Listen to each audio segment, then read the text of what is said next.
Good morning. It is Saturday, which means it's time to bitch about Star Wars and the Orville and Star Trek and all that good stuff. With me today is my fantastic panel of nerds, as always, every Saturday. Danny, the Dork Knight LV. How you doing, buddy? I'm doing great, man. Please tell me we're not talking about Star Wars. You just mentioned Star Wars. We're not talking about Star Well, this Wars. is now an Obi-Wan Kenobi show. I don't know if I shit. forgot to tell you guys that stuff, but yeah. So you want to hear something funny? So I'm a huge Kevin Smith fan, and on his most recent podcast he does with Mark Bernard and the Fat Man on Batman, it's at the 2 hour, 14 minute, and 43 second mark. He gives me the second shout out he's ever given me, but it's because I was kind of trolling him just to see if I could make him laugh, and it worked. So you guys got to check it out, or maybe we can pull it up. It was so funny. He's like, this cat, the Dork Knight, comes in and is like, Kenobi is trash. Have you guys shield for it yet? And then he just went on. And then when he closed his show, he looped it around and brought it back up. It was hilarious. So Nothing like trolling Kevin Smith. The anti-trekker himself, Michael Crawford. How you doing today, buddy? Oh, I'm looking forward. I know you said we were going to do an all Kenobi show, so I've been looking forward to this for weeks. This is going to be awesome. love you guys. Bye. And that's the last we ever saw of Danny. And of course, Brian from the Popcast. How you doing this morning? Howdy, y'all. I'm gonna work on that. I'm gonna work on that intro. Howdy, y'all. Howdy, like, what's happening? Is there a snake in your boot, Brian? Is there a snake in my boot?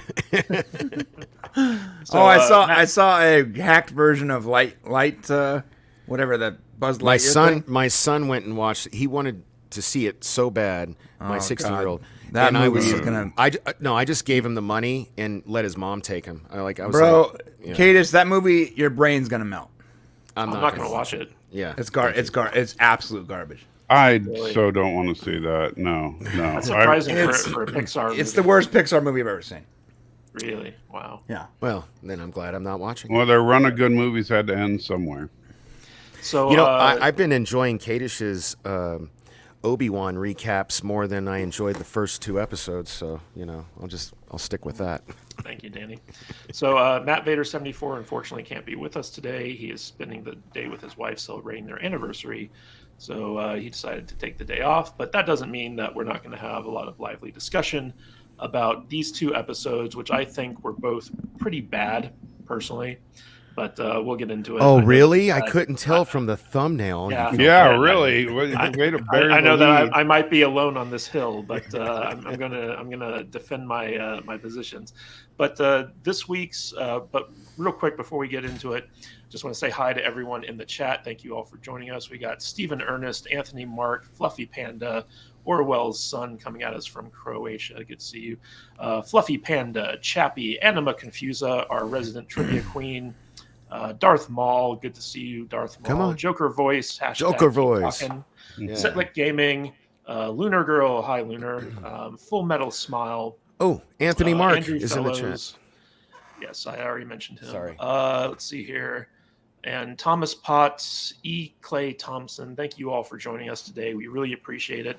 And as always, guys, if you want to support the channel, feel free to throw some super chats. We will read those and feature them as we go about talking about these two episodes of Star And Trek. don't forget to hit the like button, guys. Yeah, that helps. And anything that you guys want to do to help support it, tell your friends to come watch us, all that good stuff.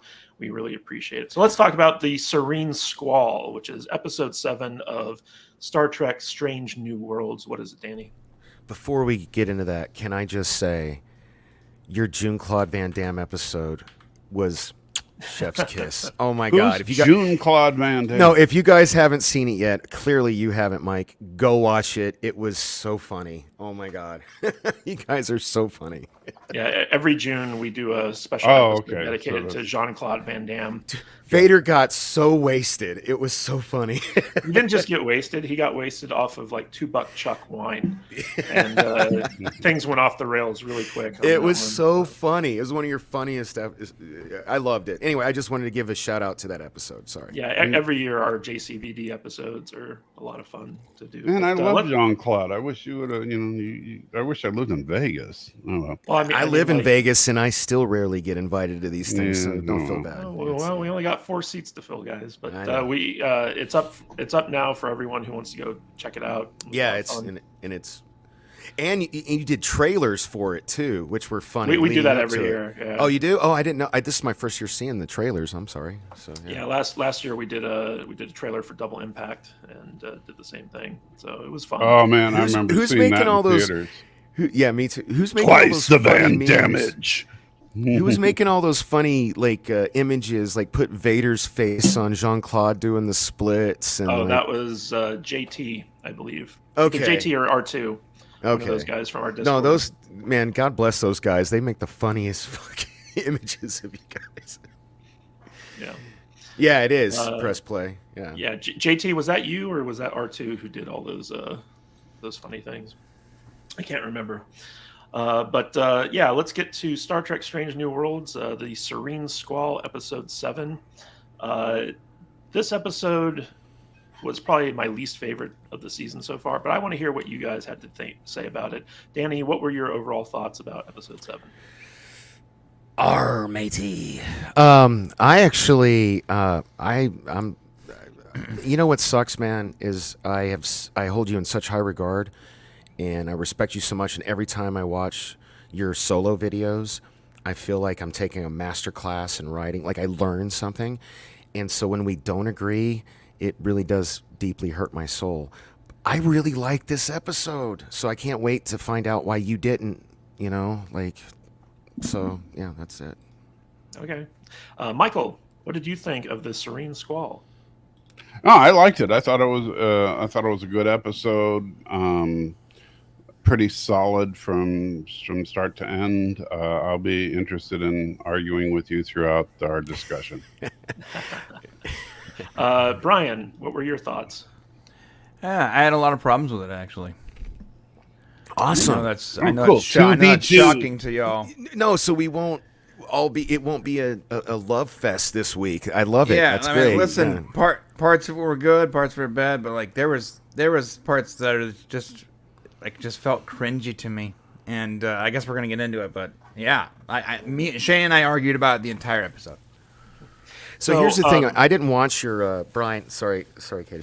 I didn't watch your. I know how you and your brother do your ups and downs reviews. Yeah.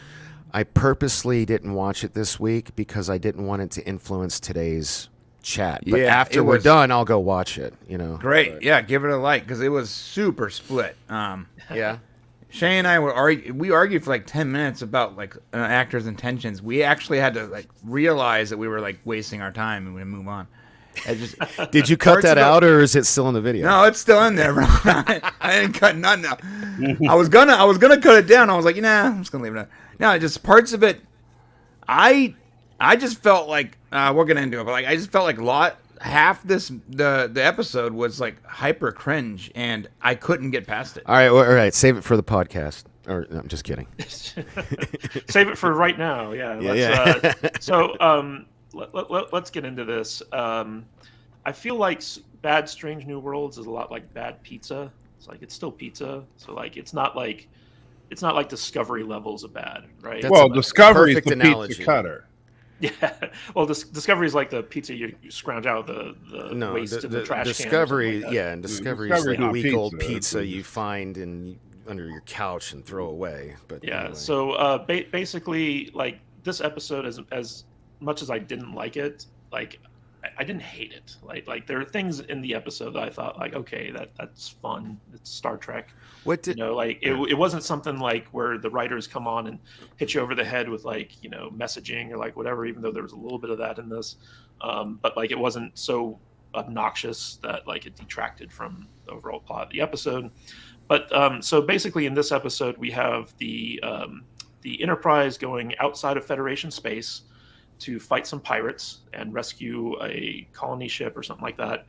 And hijinks ensue. And I think my biggest problem with this episode was threefold.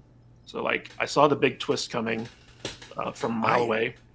I didn't like the Captain Pike subplot on the pirate ship because it seemed very plot contrivancy, like to me, plot conveniences and Deus Ex Machinas for it to make sense. You're Danny, talking about him cooking? I'm just asking. Yeah, Danny. Let me finish. Okay, sorry. Like whenever, I mean, we'll get to it in a bit, but like, yeah, Captain Pike is being tortured for his codes, and he's like, "Oh, let me cook you guys dinner," and they're like, "Okay, we'll mutiny for you." I mean, like, it was very convenient in my opinion, and. The inclusion of this actress, her name is Jesse James Keitel. She played Dr. Aspen in this episode. I'd seen her in this other show I used to watch called Big Sky. And, she's a trans actress. And I didn't like her. And I didn't like her character in this episode. And the reason I didn't like her character is because she was supposed to be this big threat to the Enterprise, but she didn't come off as evil or threatening enough for me to believably think that she was a good bad guy for this episode. So that was just, continually throughout the episode, every time she was on screen, I was just kind of being taken out of my suspension of disbelief watching this episode.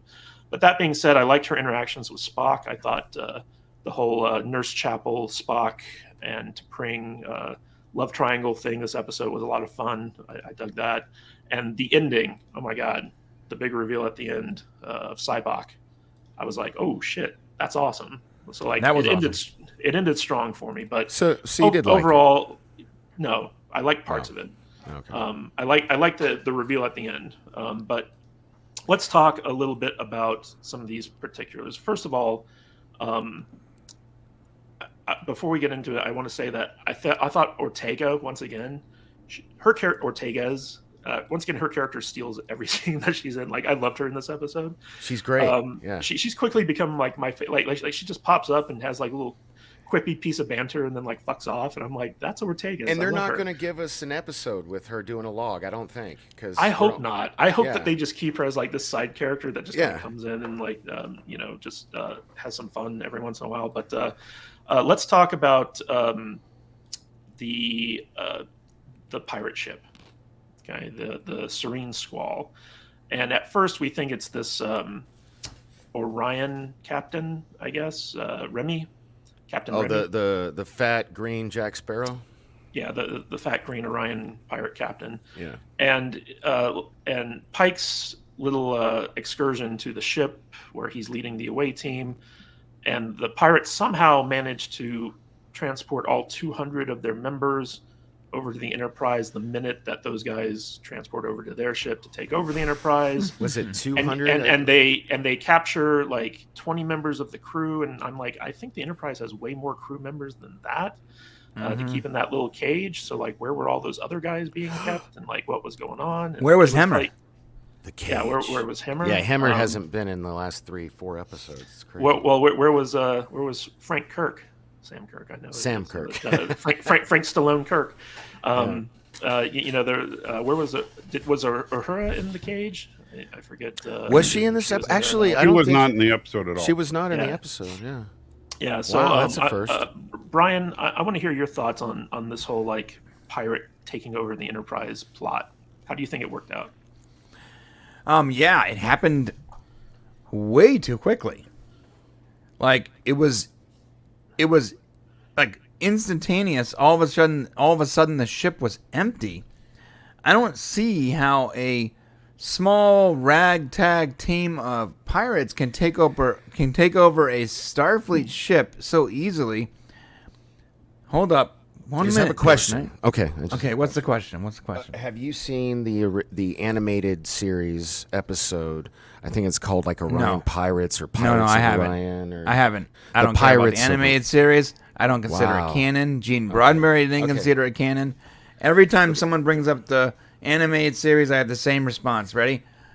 I don't care about the animated series. That hurts my soul. I have it right there, and I treat it. I'm glad you like it, but it's not canon. Gene Roddenberry said it wasn't canon. It's not canon. Hey, you know what? Gene Roddenberry's dead. So. And here's the problem. Here's the problem with if it was canon, then it really messes up a lot more Star Trek than what we already complained about. I didn't mean to derail you. Get back to the. Yeah, I'm sorry. All right, my bad. We'll talk about the. I haven't seen. I've seen parts of it. I just don't care. Okay. So here's the deal. It happened way too quickly. The pirates took over the ship too quickly. I don't know how hundreds of people were instantly removed from the ship. That didn't make any sense. Where did they go? They should have had a couple more scenes, a little more dialogue that explained that, so that us as audience members we're trying to enjoy the episode. We're not like, where's Hammer and the entire engineering staff? Like, how did like they raid the bridge and then everyone's just gone? That was really disjointed. It disjointed. What's up, Danny? I love you, man.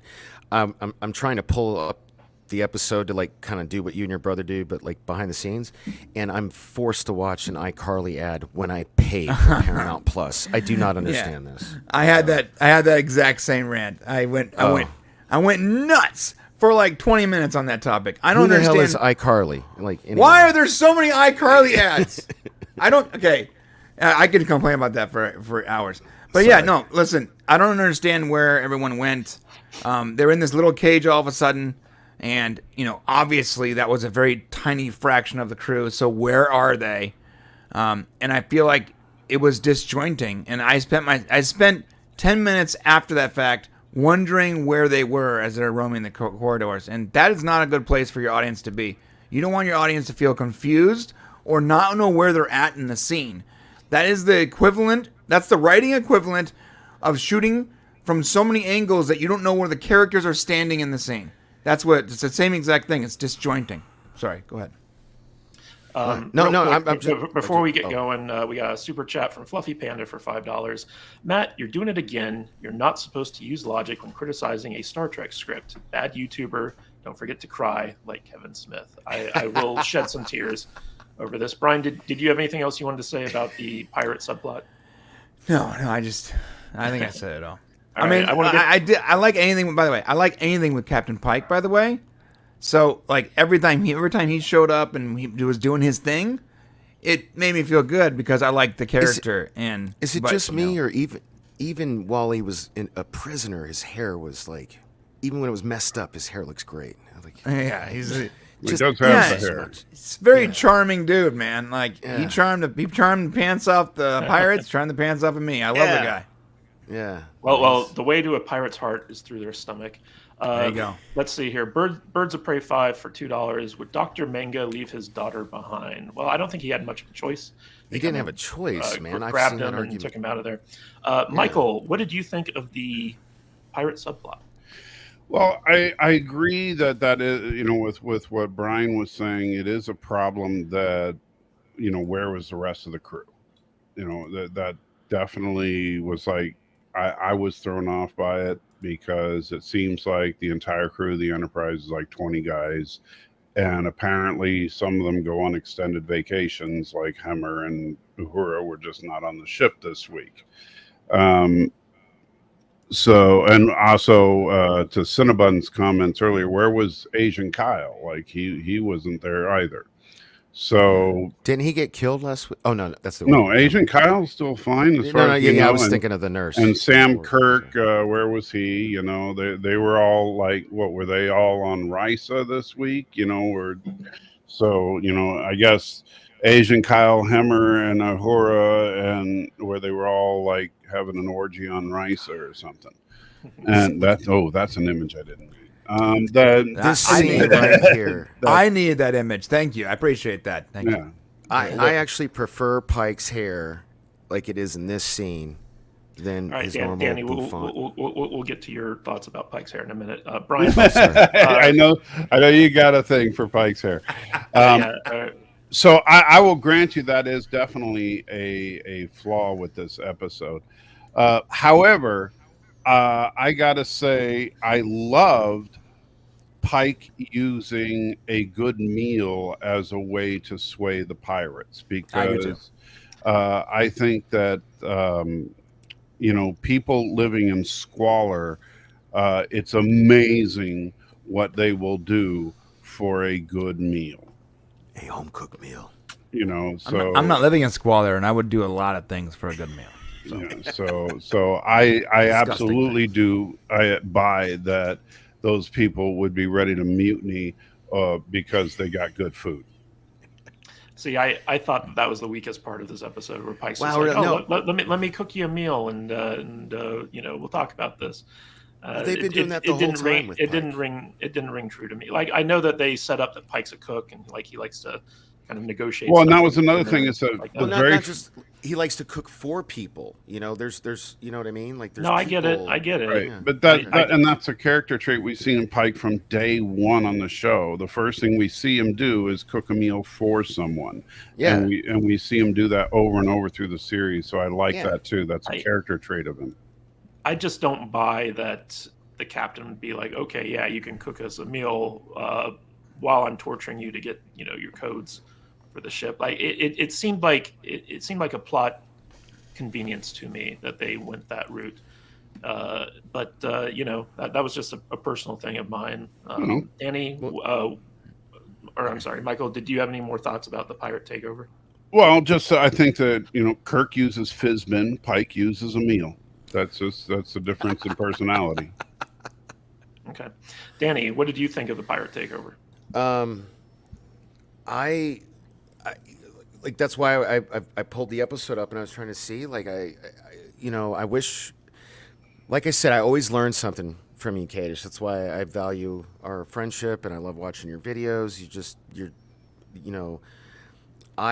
I didn't notice any of the stuff that you didn't like. It all kind of made sense to me for some reason, so I'm just an idiot viewer because, I know there's shift rotations. I don't expect all, how many people are on the Enterprise? 200, 400? Do we know? Like, it's something like that, right? I thought it was in the thousands. Oh, is it in the thousands? No. The crew of the Enterprise. In the next gen days it is, but not in the TOS days. But anyway, somebody in the chat can. So do we know how many crew members the Enterprise has? They haven't said on this series. The only time we've only heard for the Pike days was from the Cage, and it was like 200 and something. Well, Mark's 47. Yeah, there you go. He says 430 in Kirk's time. Right. So it's like 204 people, I think, was said in the Cage. Okay, but, so if let's be generous and say there were only 10% of that. Still, there are at least 30 people missing from the Pirates Cage. You see where this is going from? No, of course, it's not 10%. So, like, that's where. Okay, so when Kadish watches stuff, and correct me if I'm wrong, I'm not trying to put words in your mouth, but he watches it from a more, like, because he's got a background in, like, writing, directing, Hollywood. He's more analytic when he's watching stuff. Would you agree with that, Matt? Is that right? Yeah. So when I'm watching stuff, I'm just an idiot fanboy, and so I'm like, like I can't believe I melted down over Kenobi. Like, I rarely ever get like that, but like, it was just so bad. And I can't believe Kevin Smith argued with me over that, which was funny. But anyway, so You want to know what's hilarious? Imagine if you melted down over Kenobi. What if we were reviewing Discovery right now? What would I haven't. I refuse to. I haven't. Would your camera just turn on and your house would be on fire? Like, what would the deal be? You can't make me watch Discovery. Like, you can ask the guys. I stopped watching it. I was like, fuck this show. I'm not doing it anymore. Yeah. And my mom was trying. My mom was trying to. Oh, because I said F. I'm sorry. Yeah. Oh, my bad. I'm trying to get better at that. My mom called me yesterday, day before. She's in the chat. Correct me if I'm wrong. And she was trying to talk me into watching Discovery. She's like, "Oh, it's so good." I'm like, "Mom, I love you, but that's the most ridiculous thing I've ever maybe she just started it, and it's still the first 2 episodes. No, she's in season 3. Yeah, because the first 2 episodes weren't bad. I watched up to the 3rd episode of season 4, and I was like, I just can't anymore. Did you just say the first 2 episodes weren't bad? The first 2 episodes weren't bad. They weren't They good. turned but the Vulcans into warmongers. I understand that, but they weren't good, but they weren't bad. It didn't become bad until after the second episode. And granted, Kadish if is you right. didn't know anything about The- Star Trek, you could argue they were okay, but yeah, Star Trek. Yeah, I mean, Kadish is right. The 4th season is unwatchable. It's crazy. Which I got to the point where I was watching it. I was watching it because it was so bad. It became so bad that I was sitting there enjoying laughing at how horrible it was. And Star Trek should never get there. Yeah, no, that's why I wish I'd have never seen Picard. You know, I wish I don't think Picard was as bad as Discovery season 4. I'm sorry. No, Picard was character assassination, and that's why I've stopped watching Obi-Wan, But because I feel like there it's isn't the a same. single piece of sci-fi that was as bad as Discovery season 4. Well, It's good. the I'm worst, glad I the didn't worst watch science it. fiction I've ever seen in my I'm entire glad I didn't life. watch it. Yeah, the only thing I remember about it is when Kadish and the guys were talking about some politician being in the finale or something. that was epic. That was Stacey epic Abrams as levels the of president horror. of Earth. Yeah. Oh, dude, that was epic levels of bad. Oh my god, when she popped up with that giant gap between everything, I'm like, oh yes, thank you for this epic, hilariously bad. I was like, if you're gonna go bad, just go full tilt, and they went full tilt. And then there was an episode where the ship was thinking about killing itself, and I was like, yes, please, What do you give mean me more. What do you mean? Yeah, the ship is sentient, and it's having the like. ship was going to commit suicide. Well, yeah. wait. The Discovery, the ship Discovery. Yeah. Is The Discovery ship sentient? is sentient, and it's having like thoughts of self-deletion, which I'm trying to keep your yellow check mark, bro.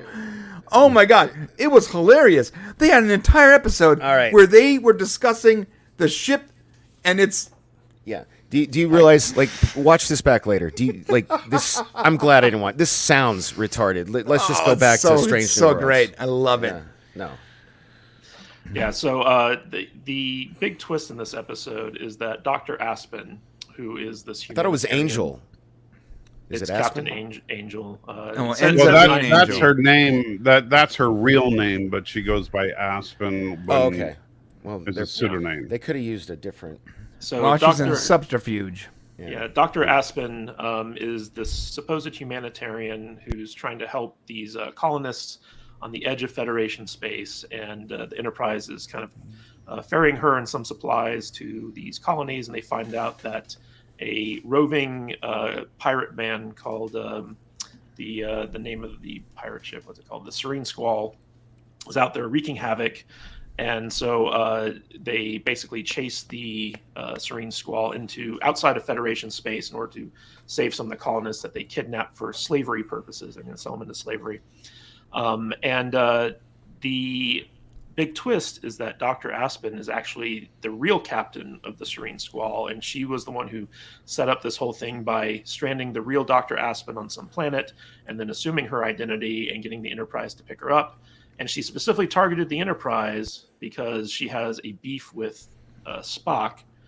But not only that, but she also knows that Spock's fiance, T'Pring, can get her husband, who's also a Vulcan, who's being held at the Vulcan rehabilitation facility. And so, like, she's got this big elaborate plan, right, to rescue her husband. Guys, give me a second. Come on. She's got I have a big, point of order for you. I think it's their husband. Shh, let him finish, guys. their husband. No, that's what it is, right? Their husband. Like, we don't get it. Let him finish. Yeah. So like she's got this big elaborate plan to leverage Spock against T'Pring to save her husband, and it all stems from the Enterprise buying that she is in fact Dr. Aspen, and leading them into a trap where her pirate crew can take over the Enterprise. So not only does she get her husband back, but she also captures the Federation's flagship and becomes the most powerful pirate in all of Federation space. She didn't get her husband back. That was her the plan. Danny. That Oh, was the plan. sorry. Okay. All right, so that was basically this big elaborate thing, and when the twist came, I saw it coming from a mile away, because the minute that Spock said, "You're lucky that those were on stun, because otherwise you'd be dead," and I was like, "Oh, she's obviously in on this." And when the twist happened, and she turned on Spock and Nurse Chapel, and took over, and first of all, Spock being like, "Okay, well, we're gonna unlock every everything, in the ship. And the minute he said that, I was like, okay, this is where she turns on him. And I felt like that was kind of like a bad move on Spock's part, especially considering the fact that they didn't have full control of the ship, all that other stuff at the time. So like it was to me, this whole thing felt very contrived, and like a lot of stuff had to go right for Dr. Aspen in order for this thing to work out. And it just felt kind of like lazy to me, lazy writing. It was like, this needs to happen in order for us to have like the love triangle between Spock, T'Pring, and Chapel advance, and we need this to happen in order for the captain to get off the ship and get captured by pirates and all this other stuff. So to me, just from a writing perspective, it didn't really jive all that much. Michael, what was your point of order? Well, did she actually have a beef with Spock, or was she just using Spock to get Sybok? When I say beef, I meant like, she had a specific target on Spock. Right, like, but the way you described it was she had some emotional grudge with Spock, but I took it she was just using Spock the whole time because he was her link to getting Sybok. Well, she even talked about the reason that she targeted the Enterprise was because of Spock, and Spock right. being T'Pring's, betrothed and all that stuff. Like when I say beef with Spock, I mean like she had target on him. Right. I don't mean like she had like a personal disagreement. In fact, throughout the episode, she's trying to kind of tempt Spock to the dark side, to the Sybok side, right? By saying like, you don't have to be put into a category, you don't have to be a human or a Vulcan, you can be like something different. Is that going to be a category we talk about later? Because I actually really like that part. Well, I mean, it kind of fits in with the casting of Jesse James Keitel and that as a non-binary. I didn't know actress. that watching. I didn't know that until after. I don't buy any of that crap, by the way. What? The non-binary thing. I mean, well, okay, it was just that was the subtle messaging in this episode, where like if you knew who the actress was who was playing Dr. Aspen, and you kind of listened to what she was saying, it was basically just like like the whole gender identity propaganda thing, but like they didn't hit you. I didn't see that. Just so you know, the pronouns are technically not she; it's technically they and their. Okay, look. First of all, they and them. She, I don't get me started. I don't want to. Like, she was a she, and she looked hot, and she was banging Sybok, so she's a she. I'm not doing the they there. That's a plural possessive pronoun in the English language. But the whole thing is like the show referred to her as they them in one line. In one line. No. It didn't. Captain Pike was the only one that referred to Angel as they. Okay, so I watched it with AD and the subtitles and everything. The entire time it referred to it as they them. I know, because it confused me when I was literally listening to the audio and like they entered the room, Spock, and I'm like how many people in the room? I had to keep referring back to the screen. So like this is something that Discovery did a lot with their non-binary character, and like when you listen to the actors use the they them pronoun in reference to like a single character, it sounds like the writers of the show failed basic grammar in high school. Yes, it does. But it is, Danny, hold on. It is distracting when you're watching the episode. The issue here is that even though like this was present in this episode, I didn't feel it was as heavy-handed as the stuff I saw in Discovery, and they didn't dwell on it. And so like they just moved on with the plot, and so like I didn't feel like it was that distracting, but it was definitely there. Yeah, I totally agree. It didn't distract me. I felt that like part didn't distract me. What distracted me was when listening to the audio, I got confused every single time they referenced it. I had to turn the audio off. So you were like just listening to it, not watching it, kind of a thing, or? Yeah. So because we review it, I watch it on my TV, and then while I'm writing my show notes, I turn on the English AD and I listen to it when I'm writing my show notes, and that's when it got distracting for me. Is when it was doing the subtitles, the audio subtitles. Here's the thing. The only time I got confused, and this is what I want to ask you guys, is like, were you all three of you? I never got confused until Pike said, like, the "Arr, matey," next time we come across Angel, we'll make them walk the plank. And that was the only time I noticed. I was like, what? Them? Yeah, it wasn't really a like, problem. It wasn't distracting during the regular episode, so like it wasn't a problem at all. And that so I'm not complaining about her being non-binary, although I don't understand it per se. But I'm not complaining about the actress being non-binary. I didn't even know until this gentleman here informed me on a stream the other day that chick was born a dude. You know, like it wasn't even me. It was someone else on the stream. It was on your stream though. Right. Like I had no, like I didn't know about it until someone else mentioned it on the stream. I mean, like and that's what I love about Strange New Worlds. It feels like classic TOS. It's like they do this shit, but they don't beat you over the head with it like Discovery does. You know? Except for they were a bad actor. I didn't. I mean, I actually kind of dug her outfits, and she was fine up until they were fine up until the moment.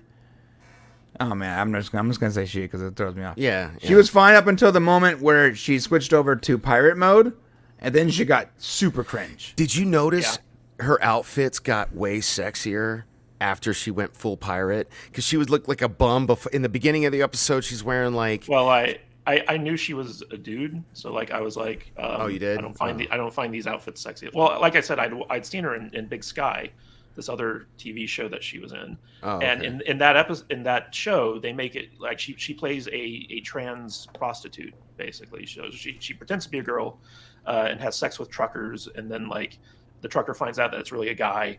And it's like, oh, and like that's like a plot point in that series. And so like when I saw her again in this episode, so it's like the crying game. yeah, it was pretty much the crying game. I would watch an entire series where it's just truckers reacting to having sex with a man. By the way, Mr. Kadesh, you missed every single episode. No, I see it, buddy. Right. So real quick, Thomas Potts for $4.99. Thank you for the super chat. Spock and T'Pring's story is turning into a soap opera. I can't stand As the Vulcan Turns. I actually kind of like Spock and T'Pring's storyline, but we'll get to that in a little bit. So the big thing about this episode was I didn't find Captain Angel, is that her name? As that was her pirate name, yeah, as her pirate name. I didn't find her to be very threatening, and I didn't find her to be like a worthy adversary for Spock, a worthy antagonist, especially like when it comes to Pike. I didn't find her to be a good foil to Pike either. And when she made that switch from like the kind of like ship counselor doctor type lady to evil pirate lady, it felt inauthentic to me. And I didn't like the evil pirate lady version of the character because I just found her inauthentic and not intimidating at all. Clearly, you don't have a manipulative sister. I don't. I have multiple manipulative sisters, and it still didn't work for me. It felt so cringy. The second she switched over into that persona, I was like, I don't know. It was like someone said, "Okay, now we're in improv class. Now you're a villain." And that's what it was like. I was getting some Rainn Wilson, Harry Mudd vibes from Discovery from her, and it almost felt like I should be playing this for comedic purposes as opposed to actually being intimidated by her. I don't know, like the way, like when she was like doing her little fake emotion, like when she was talking about how she was manipulating Spock all along. I mean, she reminded me of a couple of people I knew. But she, I mean, was her performance stellar in the annals of Star Trek history? No, but I didn't think that it was the worst either. I think I get what you're saying, Mike, because like I've known some. Basically, what you're saying is I've known some crazy bitches like that, and she came off like a crazy bitch, right? Yeah. Is that exactly? Yeah. Okay. Well, I mean, like, there's a difference between being a crazy bitch on a TV show and being like the story's primary antagonist, who is also set up to come back at a certain point and actually cause lots of trouble for the crew. Oh, you think she's coming back? Oh, I mean, definitely. dude, it's Cybok. Yeah, it's 100%. There's no way they introduced Cybok, which by the way was super rad. Yeah. And don't bring that character back. the greatest thing about introducing Cyborg in the first place is that they can finally add a backstory to this character that has historically not been viewed favorably, and now we can actually get a backstory that maybe makes that character better in the future. Everybody I know, even if they hate this episode, loved the Cyborg reveal at the end. Yeah, it's awesome. Yeah, it was cool. And it was kind of funny because when they were talking about Spock's brother, I was like, "Oh, is this another Michael Burnham situation?" Oh, They're introducing like a new sibling, and then they're like Cyborg. I was like, "Star Trek V, yes, yes." What does God need with a starship? When they were doing like Xavier, I'm like, "Oh no, they're not going to actually make Star Trek V a good movie, are they?" You know what? Hey, that's you know what I did? That's the sign of a good prequel. You know. Yeah, if they can make a future canon thing better. Yeah, listen, I actually have 5. Well, they certainly couldn't make it worse. I have 5 Blu-ray Final Frontier Blu-rays in the package, never opened. It's my time. Yes, yes, it is. I actually hold on, Danny. We got from Setlick Gaming for $5. Live long and prosper. Thank you. Peace and long life, my friend. I don't even remember what I was saying. I'm sorry. No, okay. Yeah, the big reveal at the end was that Captain Angel is the wife of Sybok, and she's trying to rescue him from the Vulcan Rehabilitation Center. But I feel like her plan was just so overly convoluted, and so much stuff had to go right. Like, for instance, when the Enterprise fell into that booby trap of, like, the space net, and, like, if they didn't know how to get out of it, it was going to, like, destroy the ship. I was like, well, the captain's on. Was she planning to teleport out of there or something like that if things went bad? And like, was she willing to let Spock die because like that kind of her entire plan hinged on her leveraging Spock against T'Pring and all that stuff. So like that part didn't really make much sense to me. You know. Well, maybe Sybok had given her because it is canon that after like they were raised together for a time, right? Spock and Sybok, they were. Well, my point is, Danny, is like when they were in that net trap and outside of Federation space, and if they didn't figure out a way to get out of it, it was going to destroy the ship. She was going to not only have herself die, but also her one piece of leverage to rescue her husband die, which was the whole point of her doing this whole plan to begin with. You know, this reminds me, you should do a video like you did with the Obi-Wan with like all the equations and stuff coming through. And like, that was so, oh God, man, that should get 1 million views. That's the best video you ever did. Brian, Michael, am I off base here in thinking that was kind of like an odd choice for the episode? No, that's why she was at his science station sort of guiding him. Well, no, she said that was not a trap from the whatchamacallit, from this. I can never remember the name of their ship. The Serene Squall. Yeah, it's the name of the episode, bro. I know, but I struggle with that for some reason. But that was not from the Serene Squall. And then she said, if it was from them, you'd be dead. You know, if it was from them, she wouldn't have helped. You know. Because then they'd be captured. Oh, okay. You know, but they still got captured. Is that right? Well, if it was from them, it would have been part of her plan. Well, then who was the trap from? It was other pirates. Oh, sure. Yeah. Oh my God, dude, you got to make There's a lot of pirates. Like the second you leave Federation space, you're just nothing but pirates. They said that there were lots of other pirates in the area. I'm telling you guys. They said that on their way out that there were other pirates in the area. Yeah. I'm telling everybody now, if you haven't seen Kadish's last video of Obi-Wan, and I'll have to find it because it's longer than the episode, but there's a certain section where he's breaking down how ridiculous the logic is that he's got like mathematical equations and stuff like that floating on the screen with funny music, and it's just like he's being such a smart ass about it's gold. Well, I mean like in all these shows, right, you have writers who come up with these plot twists, right, to shock the audience, but in order for those plot twists to make sense, you have to unravel a long list of mental gymnastics in order to get there that ultimately don't make any sense. Right. And so, like, to me, when I'm watching an episode like this and they run into a trap from a different pirate and the pirate lady who's savvy enough to know how to get out of that trap doesn't tell them how to get out of the trap because it would screw up her ultimate plan. That doesn't make any sense. It kind of violates the Chekhov's gun principle. Everything in this episode should have just been dumbed down to the point where like the Serene Squall is the one that's trying to lure the Enterprise into a trap. So, hey, for those of us who are not as intelligent as you, can you please explain to the audience what the Chekhov's gun means? So Chekhov's gun is a narrative technique that's meant to encourage efficiency in storytelling, and it was from a 19th century writer, Russian writer named Chekhov. I forget his first name, Anton Chekhov, I think. And his whole thing was like, if you introduce something into a narrative, you have to ensure that something gets used later on. So like if you tell the audience that there's a gun on the wall, then at some point that gun has to go off. Otherwise, why bother telling people there's a gun on the wall?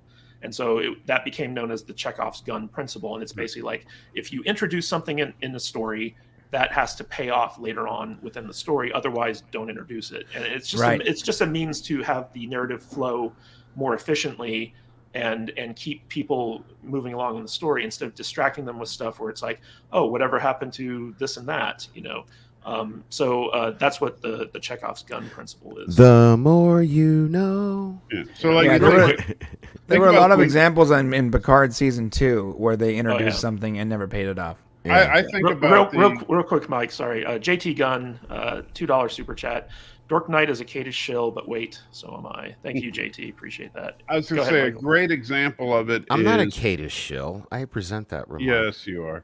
The classic film that I think I don't know if Brian's seen it, but I know the rest of us all have, is Neil Breen's classic film, Fateful Findings, which opens up with a long shot of a hallway. And at the end of the hallway is this gigantic book.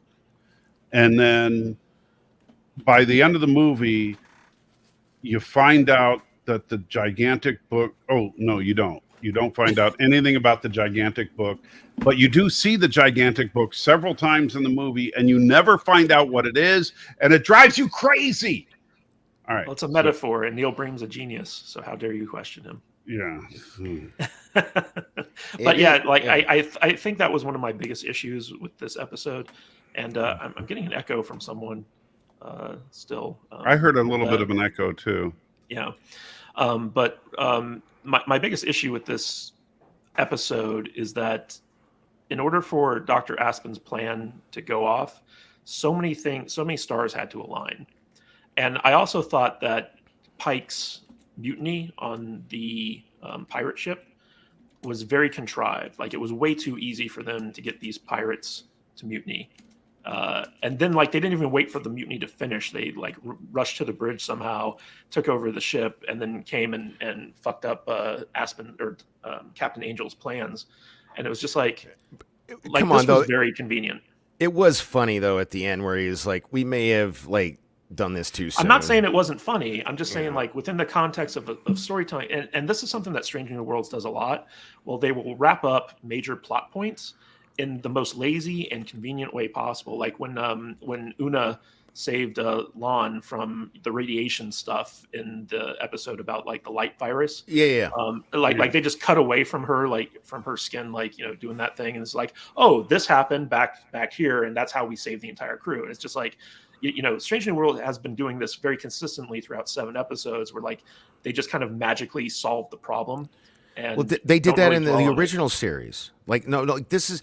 I'm sorry. I feel like the people who are writing Strange New Worlds are basically kind of cheating, and they're just ripping off the original series. I don't feel like they did that a lot in the original series. I feel like the original series, when they came up with a solution to a problem, you got to see that play out. Whereas the worst trek for that was Voyager, let's be honest. Yeah. I mean, come on. They cured being a lizard off screen. You know? Fair enough. But I mean, that's a sign of bad writing, right? Where you have these contrivances come in. Well, that's the thing.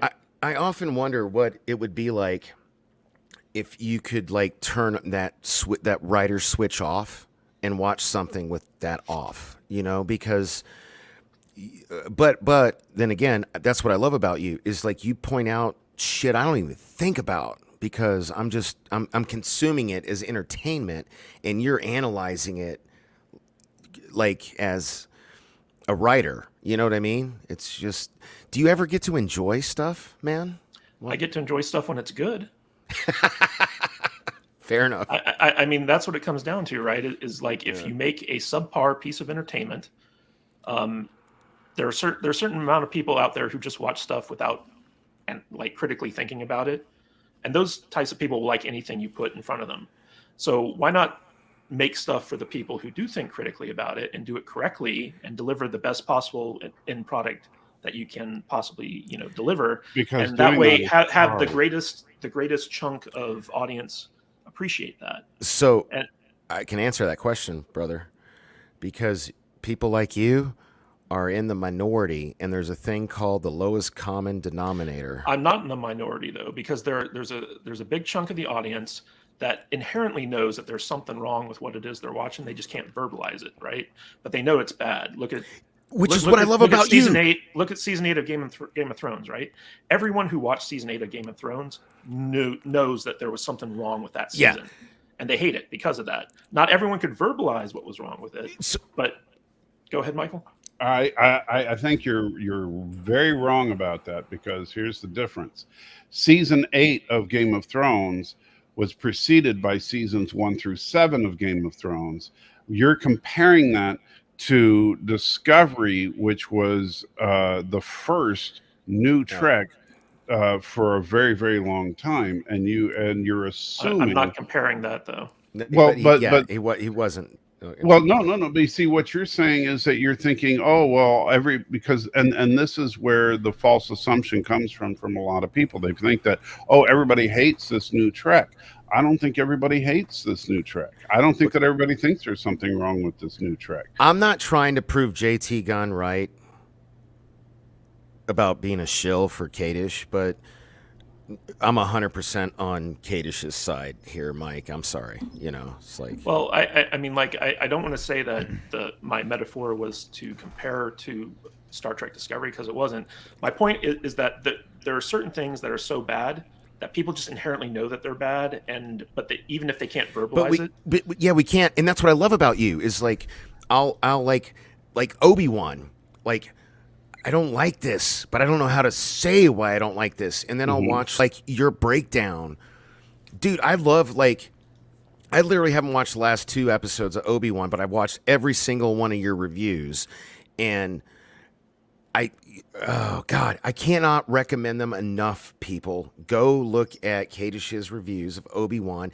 They're like master classes in bad writing. He just like, it's so good, dude. You're explaining, you're verbalizing what I'm thinking, but I'm not I'm just I don't know. And I'm not intelligent enough to do it, No, and Danny, stop beating yourself up. It's not that you're not intelligent.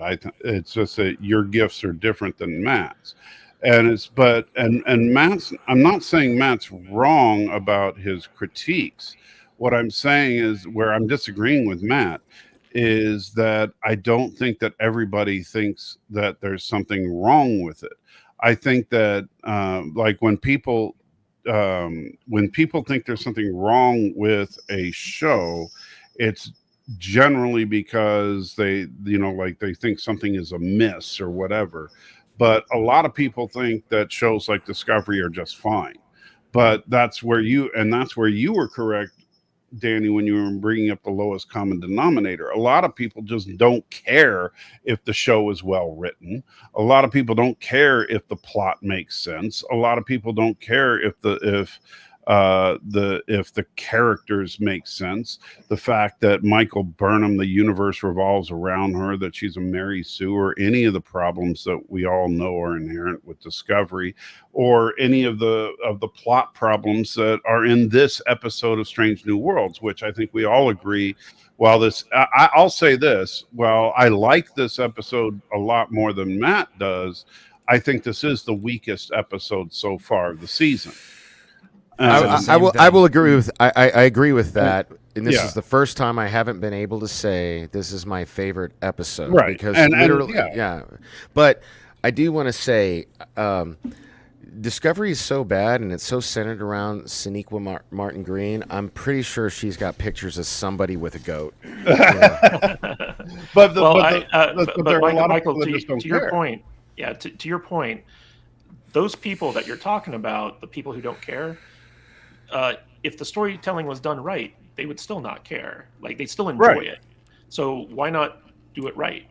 And because and it's easier audience. Because it requires less effort and costs less money to produce a show for that majority audience that doesn't care. All right, let's get back to Strange New Worlds. Nurse Chapel, she's hot, right? Well, hold on. Before we do, Fluffy Panda for $5. With Nurse Chapel.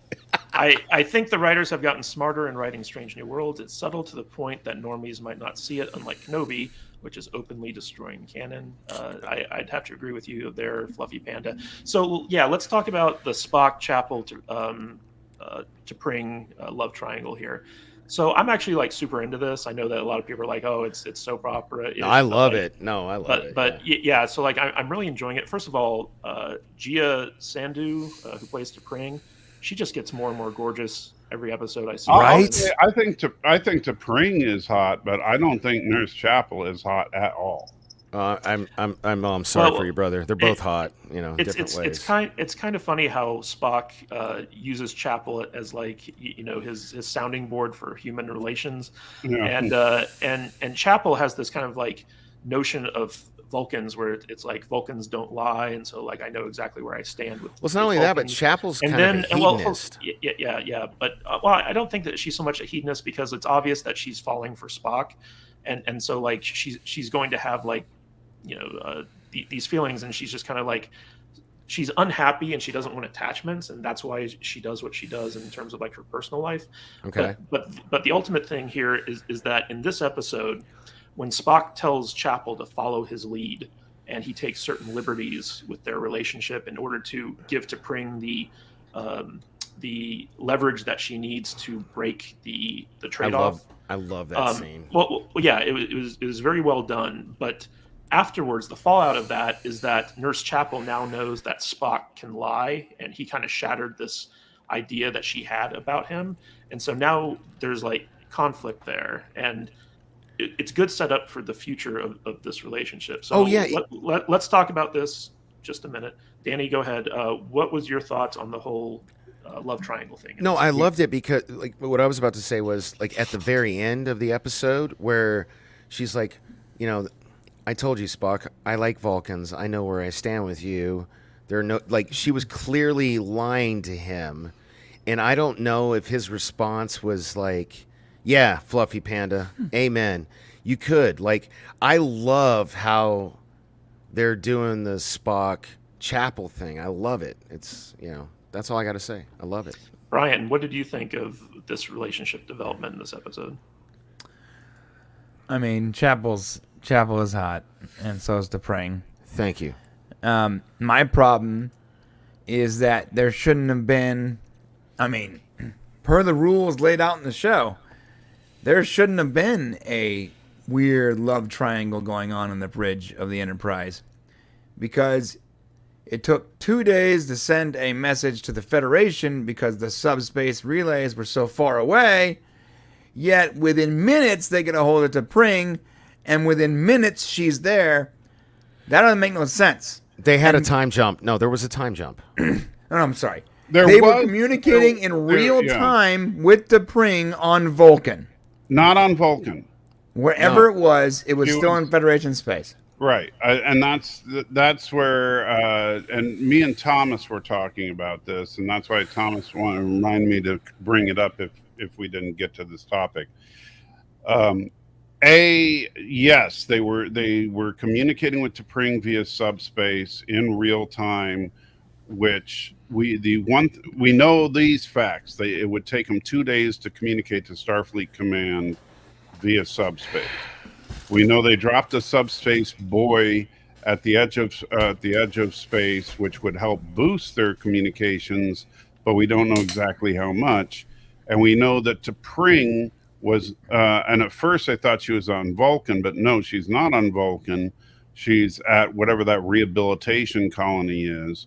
So we can assume, just based on, the physics of things, Vulcan is somewhere in between Earth and this edge of Federation space, and this colony is somewhere in between Vulcan and this edge of space, but we don't know what the distance is. But here's the problem. Ready? You're muted, Danny. The second you get to a subspace relay, communication's instantaneous. And what they said was it would take 2 days for the message to get to the subspace relay, right? So it doesn't matter where she was at. There's a serious problem when it comes to the communication. If it's going to take 2 days for the message to get to the subspace relay to get that instant... Are you talking, Danny?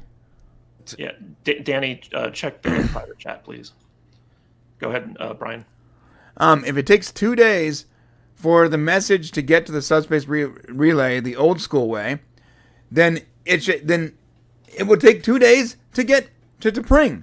But yet they were communicating with her in real time, which meant the second that happened, my brain flipped on and said, "Wait a minute, this doesn't make any sense." Right. And I had a really hard time enjoying that menage a trois between Chapel, Spock, and T'Pring.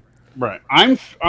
Here's how my headcanon was going on that, is that, and I don't know, and maybe there should have been a line of dialogue or whatever on this, is that buoy they dropped was hightailing it towards Federation space, but I don't know. That would have been a great thing. Like, hey, drop a buoy, it'll start moving toward the subspace relay, and we'll get better. I don't know. Yes, have that line. So, hey, we're gonna drop a buoy, blah blah blah blah, and then hey, let's get T'Pring on the phone. Hey, what's up, T'Pring? How you doing? Hey, Spock, how you doing? Brian, come on, Brian. Like, look, I mean, Cece's not here, so I can get away with saying this. Have you ever been with, no, if you don't have a direct line of immediate communication with your woman, your life is shit. Okay, so and that doesn't matter, bro. Rules of science fiction here. They established the rules, and then they immediately broke them 20 minutes later. Parted but never parted. I'm telling you, man. Like, they've got. Like, I can forgive that. Couldn't Spock just have used the Vulcan telepathy to? Yeah, that's true. Yeah, I saw that with Michael. Like his father. No, I mean, his father can do that, right? His father. No. Can you like think Spock, just pick up some eggs and milk. Don't do that. Let's not do that. Wait, what if he does that and then all of a sudden he is T'Pring and he's like, "Oh no, I'm T'Pring. Oh no." No, you're gonna kill me. That's what they should have done, is had her point a phaser at Spock and said, "Now get on your mind phone and call T'Pring and make her come out here." They don't know, man. JT for $2. Space is like a ball of yarn, guys. or an onion. Hey, guys, we wibbly wobbly timey wimey. We got over 50 people watching, but barely over 30 people who've liked. Please hit that like button. Help us out. That's the cost. That's the cost for watching the stream. You got to hit the like button. Hit the like button. And but share. Brian, you make a very good point. Is like that was a glaring plot hole and plot contrivance in this episode, where they make it a point to say, once you go outside of Federation space, we're not going to be able to have like real-time communication with Starfleet, and then like they have real-time communication with T'Pring, which is technically not Starfleet. Hold up. But they set up the fact that communications were going to be delayed, and that's why they had to drop those buoys the further they get away from the subspace relays and all this other stuff. So it just came off as like a big plot inconsistency. And I actually, funny enough, props to Brian, I didn't even think about that until he brought it up. I was like, oh yeah, right. Like that's totally legit. Right, and that's why me and Thomas were talking about it. One line of dialogue could have fixed it if they just said one something. line. If they said something about the boys having like little warp drives to. I literally had no problem with it because, Kadish, let's just you and Jude, right? Let's say Jude goes to some convention on in New England, on the other side of the freaking country. Are you telling me you guys would like I don't know, man. It didn't bother me because I Danny, felt like yes. Spock. If it was 1945 and they had to rely on telegrams, it would take long. If Jude was across the country and my cell phone service was down and I couldn't call her, how do you expect me to communicate with her? Discord. I don't know, the internet, Twitter. If the internet and phones weren't working. If the only thing you had was the Pony Express, that's all you. If all I had was smoke signals. They literally said it's the Wild Wild West. This is more akin to the frontier times. All right. And when you're super far away from this is the difference between a critical thinker watching it and just I bought into it. They're Vulcan, like if you two were Vulcans, maybe you could just do the Jedi the Vulcan thing. That's the thing. They could have as much as it's annoying. Based on what they established in Discovery, they could have done the mind link up. No, Discovery was a fever dream, dude. Here's the deal, Brian. Here's the reality. Ready? Hold on, Brian. Did you not earlier in this very live? That's the blurb for Discovery. Hold on. Did Discovery you not say you thought the first 2 episodes of Discovery were pretty good? No. I said. Wait. Did the rest of you hear him say the? No, first play 2 it back. episodes? Hit the replay, bro. I said. No. Hold up, Mike. I said they weren't bad. That is not the same as they were good. You guys know I'm a heart attack survivor. I said they weren't bad. For the first 2 episodes of Star Trek, after not seeing Star Trek for 22 years, I'm like, hey, it can get better. Well, that's like watching the first 2 episodes of Picard. Hey, it can get better. Not that, this is stellar television. I didn't say stellar. Okay, I didn't even say good. I said it wasn't bad. I literally said not bad. Fine, not bad. So in a not bad episode of Star Trek, Sarek gets on the mind phone with Michael Burnham, and you're okay with it. So how about that? Was not in the second episode. Yes, it was. Yes, it was. Okay, then I will retract my previous statement and say the first episode wasn't bad. I forgot that was in the second episode. I guess I blocked it out because it was effing traumatic. It was traumatic seeing her sitting there in that stupid cell with open space and Sarek hovering like some kind of angelic being saying, Michael Burnham. I couldn't stand it. I think Danny's having a second heart attack. Regardless, right? It doesn't matter what anyone thinks personally. Once you set the rules down and you say, these are the rules this episode. Right, the rules say the Vulcans can have mind Stop phones. with that. In order to break the rules, though, you have to have some dialogue that explains you breaking or modifying those rules. And Strange New Worlds, for 5 episodes, they've been very good at that. They've dropped a quick dialogue talking about where the ship was at with the gravity, or a quick dialogue with the child torture thing. I don't understand why. It's like was there a different writer this episode, different director that decided that wasn't going to be there? I don't know what it is, but I felt like a small amount of dialogue or the admittance of dialogue, maybe removing dialogue, there wouldn't have had to be any conflict whatsoever. Yeah. All right, guys. So let's wrap this up. Give us some final thoughts on the Serene Squall episode 7. Danny, what did? I think Danny broke himself. Brian, what are your final thoughts on this episode? There was good parts and there was bad parts. And I'm with you when you say it certainly was the weakest so far that we've seen from Strange New Worlds. I still enjoyed most of it, but there were definitely parts of it that pulled me out. Now, does that mean that Strange New Worlds is bad all of a sudden? Not at all. There are episodes of Voyager, which is my favorite series, that are completely ridiculous and horrible. So, at 7 episodes, and you finally give me an episode that I'm actually criticizing, like realistically criticizing, I think that you're still doing pretty good. And I still enjoyed at least half the episode, so it's not that it's bad, just that this episode, to me, was the weakest of the bunch. That's the nicest way to say it. There was too many problems, and I think that the character, Angel / Aspen, I think it's a bad character.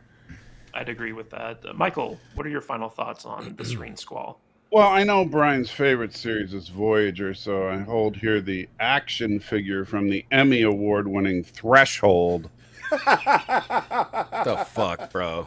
This is the actual Emmy Award-winning Threshold action figure. I kid you The best not. episode of television ever made.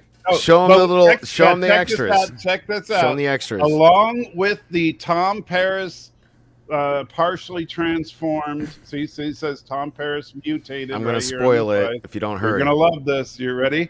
And the trading card, you get 3 little babies in the box. Lower it. We can't see it. Lower it. Lower. There we go. Yeah, there we go. 3 little mutant babies come Best. in the box. Little baby Best fish. episode of television ever made. Right. The best. You got In a fact, super the, chat, The dude. most scientific. If you assume that evolution is secular, that is the most scientific episode. Because we Star all Trek evolved ever to made. go to an environment that we can't survive in. I love you so- guys. I just want you to know that. I love you guys.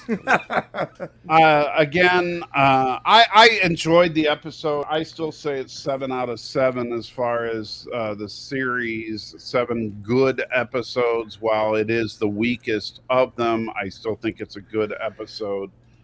We haven't had a bad episode yet.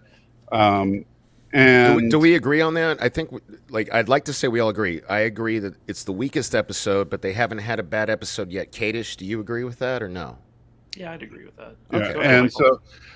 so which still has me excited. I'm excited that we've had good Trek for a little while, for 7 straight weeks, and looking forward to see what next week's brings. Dude, did you see the trailer? Trailer for next looks week's? bizarre. It's By right. the way, I think that Thomas hit on something. We were talking about it, that it might be a literal interpretation of the story that M'Benga reads to his kid.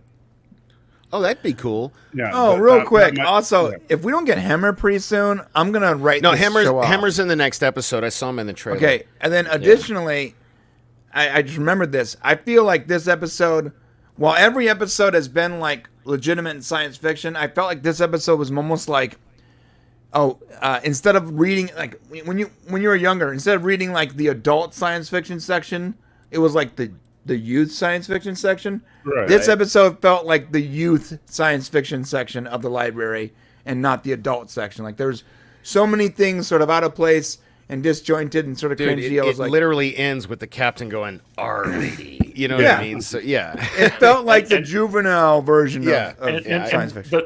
the memes of Anson Mount doing his pirate impression have been pretty funny. Danny, what are your final thoughts on this episode?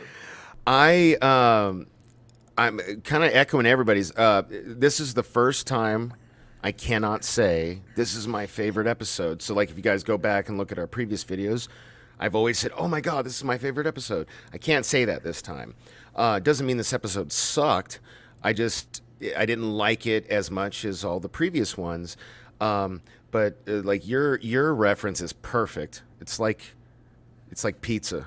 You know what I mean? Like it really is. So no, I It's cheese enjoyed it pizza. thoroughly. Yeah, I enjoyed it, and my favorite. Oh my God, the Spock Chapel stuff was chef's kiss. I love that. So yeah. All right, real quick, we got a $5 super chat from Simon Peter. Thank you. You do know that Nurse Chapel will become engaged to Dr. Roger Corman. See What Are Little Girls Made Of from Star Trek, the original series. Blah blah blah. I've heard it. Look, this is a reboot universe. They just haven't admitted it yet, so I don't care. Maybe. We'll see. Okay, so that was our talk about Star Trek. Maybe Strange she hasn't World. met him yet because it's 10 years in the past. That's true. No, that's a valid point. You can only have unrequited love for so long before you give up. Yeah. Yeah. I also like my favorite part of this episode was Ortega's piloting the ship and talking about dating with Captain Pike. Yeah, I thought first that date was- or third date, Dude, and yeah. then blind date. She's so like she really is. Yeah. Like everybody hates on her for some I reason. love her. I think I love I do too. Ortega's. Like she's like so like she's I don't know she's She's great. got she got a bad haircut, but she's a great character. But she's Yeah. a great That's character. nice Yeah. on her, Yeah. So let's shift some gears and start talking about the Orville Episode 3 Mortality Paradox. So, guys, I don't know what the fuck the Orville's doing. This is like the first episode we get about self-deletion. This episode's all about death. The third episode was like about like body horror. There's no humor in this show anymore. I'm sitting here watching this episode. I'm like, what the fuck is the Orville doing? Dude, I can argue that. This is not the fun space adventure I signed on for. This was the best episode of the Orville ever. Thank you, Brian. All right, oh, wow. Thank you, Brian. Hold on, guys. Hold on. We're going to get to each of you. See, I wait my turn, guys. Yeah, I need to set my flag on the hill so I can die on it before I get to you guys, okay? Okay, all right. Fair. Okay. All right. Sorry. So for me, and I think I speak for Matt Vader as well. I'll self-delete when I say this. This show is so far different from the first 2 seasons that we've gotten. It's almost like Star Trek and the Orville have switched, where the Star Trek Discovery started off, it was very dark and somber, taking itself way too seriously, and the Orville was kind of lighthearted and fun. And now Strange New Worlds is kind of lighthearted and fun, and the Orville's taking itself way too fucking seriously. And also, nothing in this episode made any fucking sense whatsoever from a story perspective. And I'll get into that a little bit later. Twilight Zone episode. I'll get into that a little bit later, but I want to hear what your guys' overall thoughts are. My big thoughts are a big thumb down for this episode. Danny, what did you think of the Mortality Paradox? I fucking love this episode. It felt like the Twilight Zone. I like, it was so bizarre that like it was so. It was so. This will sound weird because I know on surface it was so disjointed that it was jarring, but in a good way. Like like they have the thing where they're just all of it, like with the Kalon thing at the end, and then like Tala never actually was on the ship. It was always the chick that looked like Tron from the season before, and there was comedy in it. There was plenty of comedy in it. I loved it, man. I don't know, like maybe I'm stupid. I don't know. I thought it was great. I loved it. All right, Michael, what did you think of the Mortality Paradox? Well, it's kind of paradoxical. This is the first episode of the Orville this season that I thought had no pacing issues. Because I think the episode 1 and episode 2, I called it the Snorville because I thought that they had horrible pacing issues where they were just dragging on.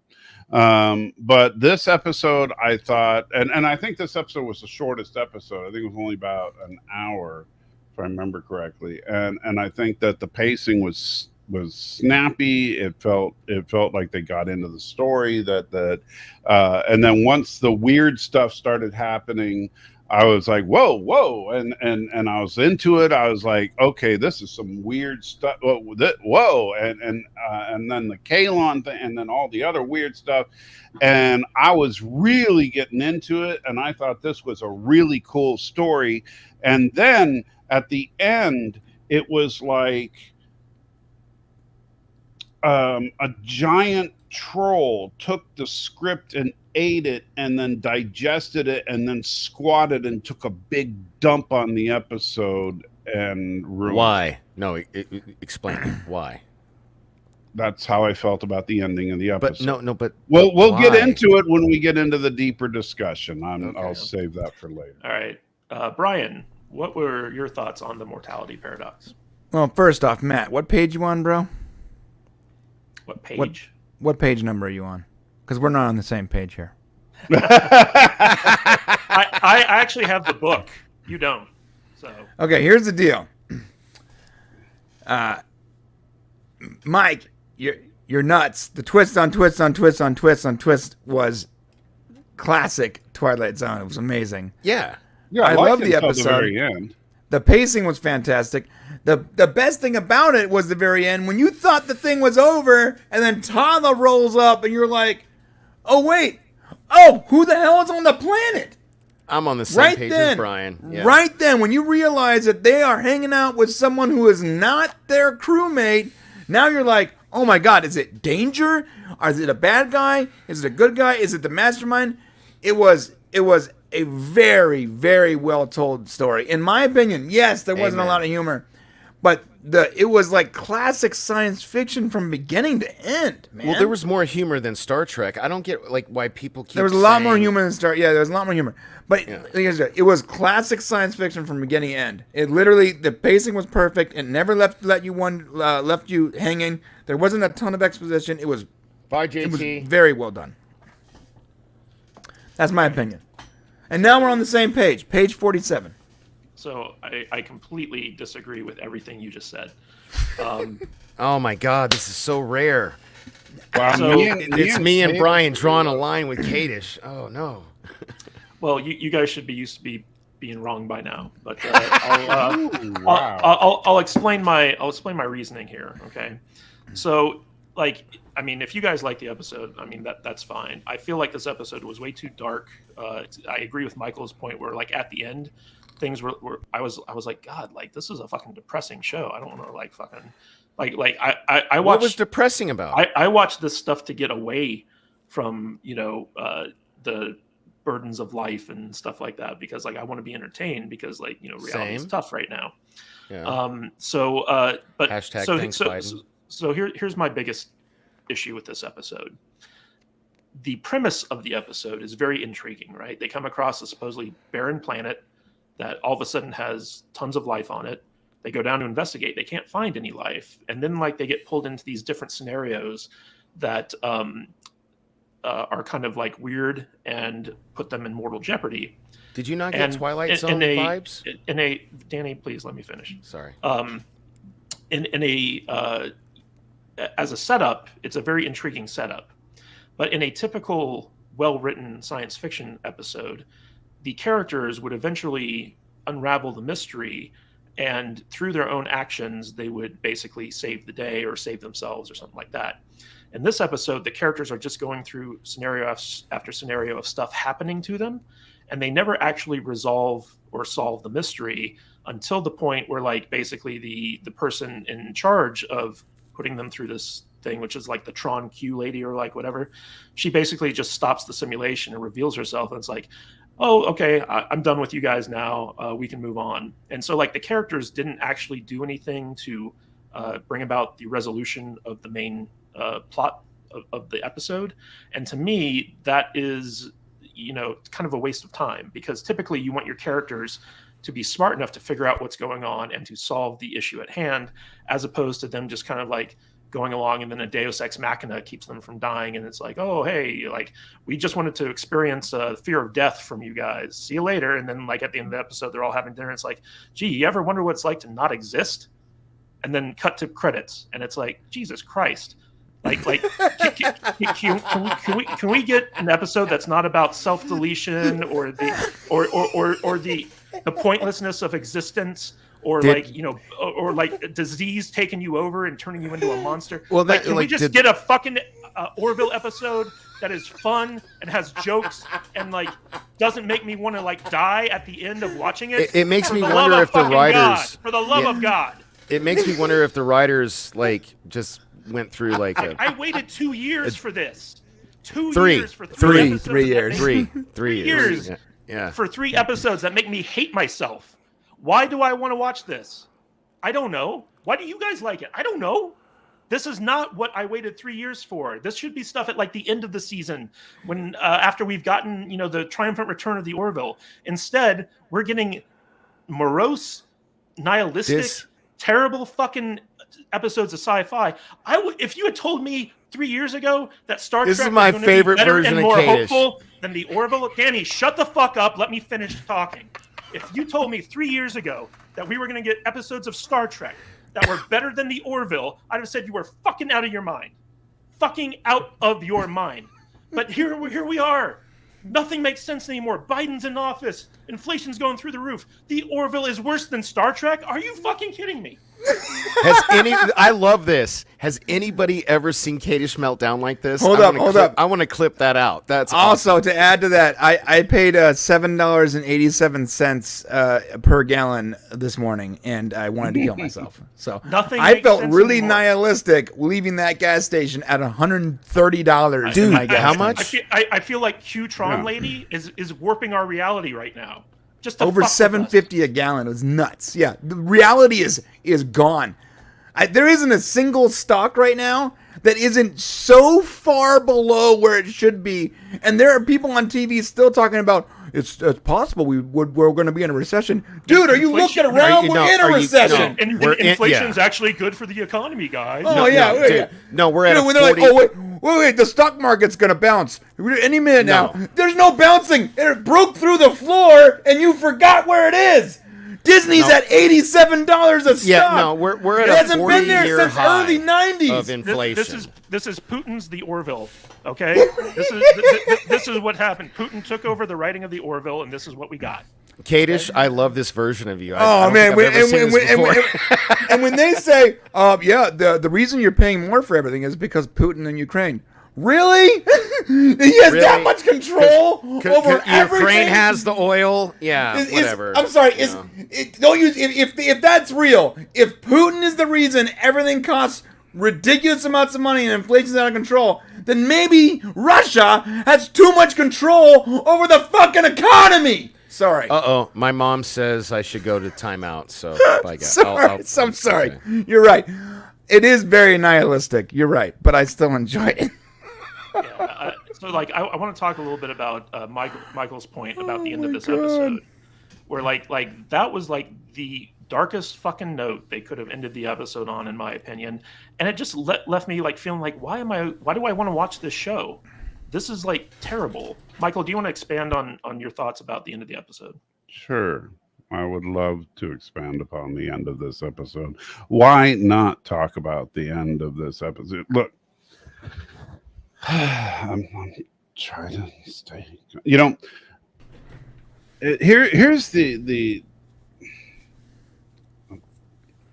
I don't want to go on a meltdown like you did and cause Danny to have another heart attack or anything, but Danny's tough. He can take it. Yeah, well, so the ultimate irony of the end of this episode, I thought, was the line delivered, and I can't believe he delivered this line with a straight face. I absolutely can't. I mean, he should have been. I'll bet you there's like deleted takes, at least 100 of them, where he was busting up mid-sentence because he had to have known the self-awareness of this line. As Seth MacFarlane looked at Q lady or whatever, why are people calling her Q lady? She's not a freaking Q. She's just an evolved human that lives a long time and wears a flashy suit. Because everything has to be compared to Star Trek, bro. I'm so sick of that crap. She's not Q. She has high tech and wears a flashy suit. She can literally alter reality with her brain. No, she has tech. There's a difference. Well, I mean, you can argue that maybe Q has tech too, and we just don't know it's tech because at that point it's like magic. So Seth looks at her and basically shames her because she abuses them for getting her existential rocks off when he's been doing that for 3 freaking weeks at our expense. When he's been getting his it's meta-nihilism, bro. Yeah, I'm loving this episode. He's been throwing his freaking nihilism. Will you shut up, Danny? You get your turn in a minute. He's been getting his existential rocks off, spraying it in our face for the last 3 weeks. He even throws in his boring old line once again about how every time you guys go out into space, you cast off religion. I am so sick of hearing that freaking line, and they throw it in once again just to repeat it from the other episode that this is derivative from. And not only that, he even self-deprecates, or defecates, I should say, really, because this episode is just one big wad of defecation. at the end, where it's basically saying, here's human evolution in a nutshell. We eventually will become gods ourselves, and then we'll become so freaking bored that we're going to want to die because we don't know what to do with ourselves. That's his prediction for humanity. Wow, I can't wait. I really don't like the atheistic bent of the Orville. I think that it's kind of insulting. Done. I could quit watching Orville today, and I very will not narrow-minded. Yeah. Danny, what did you want to say about the ending of this episode? Well, perception's reality. I'm atheist. So reality is reality. I don't think you're atheist. I think you're agnostic. Says the guy who believes in. Never. No, this isn't about. No, hold on. Danny, I don't think you're atheist. I think you're agnostic. There's a difference. And let me point something out, Danny. This isn't about what I believe or you believe. It's okay to have atheist characters, agnostic characters, or whatever. I don't care about that. It's another thing to have a show preach at you, which is what this show is doing. I don't see. I haven't seen that. This is why I was saying perception is reality. I have not seen that at all. But maybe it's because of the lens I'm looking through. I'm not like Mom, you're in the chat. Like, do you agree with Mike? I don't understand. I mean, I haven't seen it that way. You know what I mean? Like Star Trek was even like that. Next Gen, no, it was. Next Gen did it like 3 times. It did it like 3 times over the course of 7 seasons. Orville did it 8 times in the first season. I'll say this, Danny. So like, you may not have picked up on it, but there is a recurring theme throughout the Orville that religion is basically a opiate for stupid people, and science is superior to it. And throughout the course of these 3 seasons that we've gotten, they've continually kind of like relegated religion to fantasy, and they're like, it doesn't exist. It's not really something that we have to take into account. We can dismiss it because science is superior. There's nothing wrong with it, but this is a recurring theme, and it's very closed-minded. At least, how is it closed-minded? I mean, like, it's closed-minded because they're basically saying that religious beliefs. How is it closed-minded to say religious people are stupid? No. I think religious people have a mental disease, that's a closed-minded statement. No, it's not. No. Hold up. I'm an alcoholic, and everybody knows this. That's why I'm pretty sure Kadish hasn't had me on the show in a while, and I'm fighting that. It's a disease, okay? It's a fucking disease. I think religion is a disease like alcoholism. That's just my point of view.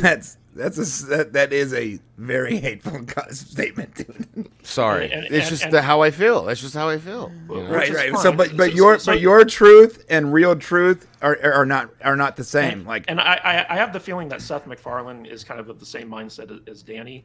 But the idea that this is the message that the show is preaching is alienating to a big portion of the audience that does believe in faith and spirituality and stuff like that. And it also demonstrates a kind of propensity of the creators of this show to it's just as bad as pushing some like woke SJW nonsense, right? It's hitting you over the head with these beliefs that not everyone agrees with, and it's not showing both sides of the issue. Sorry. So bingo. That's true. Do we know what the percentage?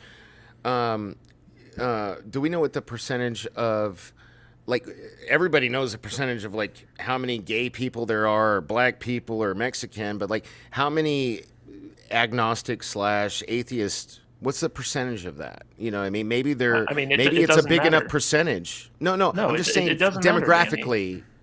It doesn't matter. It's about the messaging. Like, when you don't present both sides and you present one side as absolutely right and the other side is absolutely wrong, you're doing it wrong. You're doing science fiction wrong. You're doing it wrong. Science fiction has got to show all sides. Sorry, go ahead. Yeah, and that's the issue that I have with the Orville. I think that was Mike's issue at the end of this episode. Now, well, they have Avis. No, they make fun of Avis is a joke. That's the point. Avis is treated as an absolute joke. The funny part is I agree with both you guys, but I also don't see the religion thing. The Krill religion is a joke to them. But the Krill is a joke too. They're based on like a on plankton. Brian, Exactly. What did you think of the ending of this episode? I like the ending. I did see it as extraordinarily nihilistic, and I agree with everything you said. But Don't share my mom's last comment. Thank you. Sorry. Here is the classic difference between truth and true, right? So you have reality, truth, and then true is depending on what reflection of reality you're seeing, right? So you have truth right here, and true is going to be a shadow. So like what you're seeing is the shadow of truth, and I'm seeing the shadow of truth. We're seeing the same shadow, but we're seeing it from two different angles. And because you're saying you didn't like it because you want funny Orville, it's too nihilistic, self-deletion, life is pointless, etc., etc. I agree with all that, 100%. But I'm enjoying it as science fiction. Maybe not as the Orville science fiction, but as a form of science fiction, because I am a science fiction nut. My entire YouTube channel is almost entirely based on the art of science fiction, right? I mean, So I think I'm enjoying it's it 100% for that. based on it. I remember, yeah, sorry, you're right. It's 100%. It didn't start off that way, but now it's 100% based on science fiction. I read a science fiction book every week. I love science fiction. I eat, breathe, sleep, bleed science fiction. And everything you said was correct, but I'm enjoying this because it is science fiction, not because it's the Orville. I am not a fan of the Orville because it's called the Orville. I was a fan of Orville because it started off as like this sort of fart joke parody thing of Star Trek. That's what it started off with. No matter what anyone wants to say, the first season was very much like that. It was. But aren't you glad it's not dick and fart jokes anymore? I mean, see, I wouldn't mind that either. If it was still true science fiction with dick and fart jokes, I'll take it. I want true science fiction. What made Orville so good was it was doing science fiction correctly. And now it's just a different form of that science fiction with the same characters. And I'm loving it. I loved this episode. I didn't like the previous episode. We talked about that. I did like the first one. I thought it was great. I did like the third one. I love the third one. I also agree with Atheists for the Cause. I believe that season 2 was probably the best because it was a perfect mix of the fart jokes and the nihilistic. But I'm still enjoying this as science fiction. So I'm seeing the same truth. I'm just seeing from a different angle, and I'm enjoying that angle. No, and I agree 100% Actually, I would agree with you. Atheists for the Cause. I think the tone of season 2 was the best for the Orville. Let guys, hold on a second. Let me just say these two things, then we can move on. So, first of all, without the dick and fart jokes, the Orville is just a cheap knockoff of Star Trek, right? Agreed. And since we're getting good Star Trek now, it's I coming wouldn't off say as, cheap, but okay. It's coming off. It looks a lot cheaper than Star Trek. But the idea here is that when the Orville first started out, the humor in the show set it apart from Star Trek enough to make it its own thing. Now that it's getting rid of the humor, it's just coming off as like the poor man's Star Trek, right? Mm-hmm. Especially now that we've got good Star Trek to compare it to with Strange New Worlds. Now, hold on a second, Danny. Okay. So we have that aspect of it. By eliminating the humor, they're hurting the show, in my opinion. So I don't like this more serious thing. The second thing I want to talk about is there's this consistent kind of story thread throughout the Orville where basically the idea is that humanity gets to a point where it evolves past religion and embraces pure science, and that is the natural evolution of the species, to just completely abandon all faith and embrace all science. And to me, I feel like that's a bad message. Why? I feel like that because you can't just erase faith and belief. Also, you can't do hold up, guys. You can't have science without faith, because a lot of what hypothesis is having faith in that scientific process. Faith is an important part of the scientific process.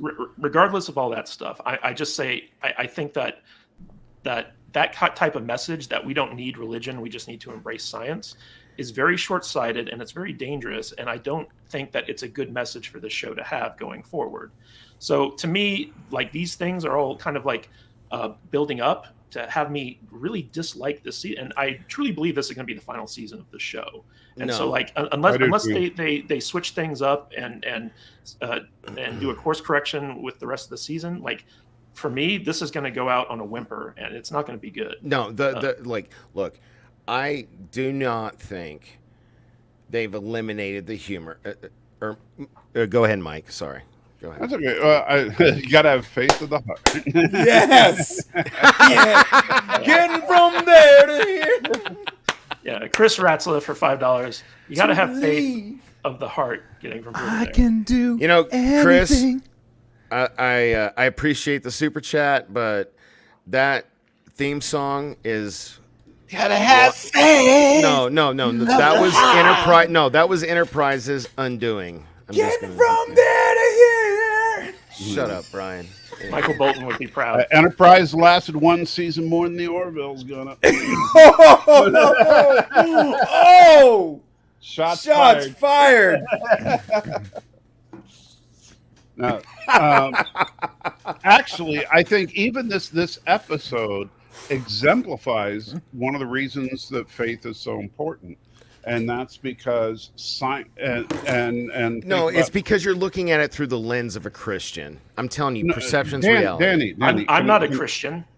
Danny, can I finish my sentence? Please? Yes, please. Sorry. Okay. Yeah.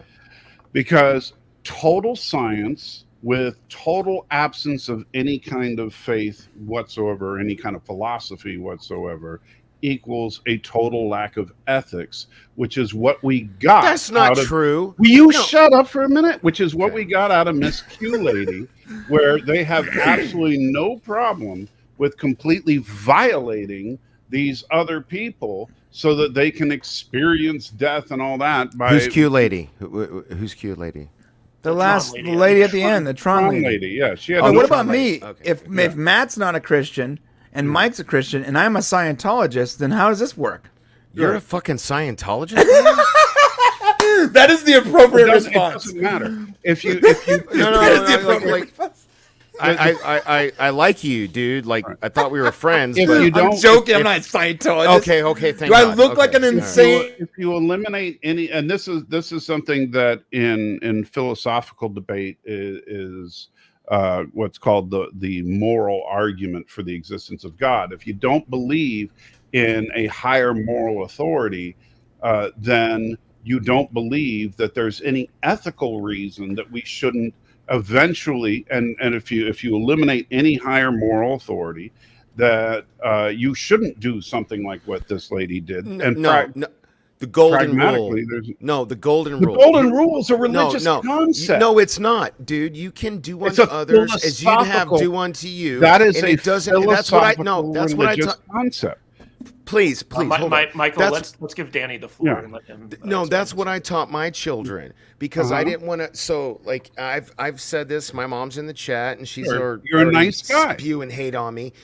Like, look, my mom's Southern Baptist, my dad's Catholic. For whatever reason, they agreed on Lutheran. That's how they raised me. I went to college, to a Christian college, by the way, and that's when I lost my faith. And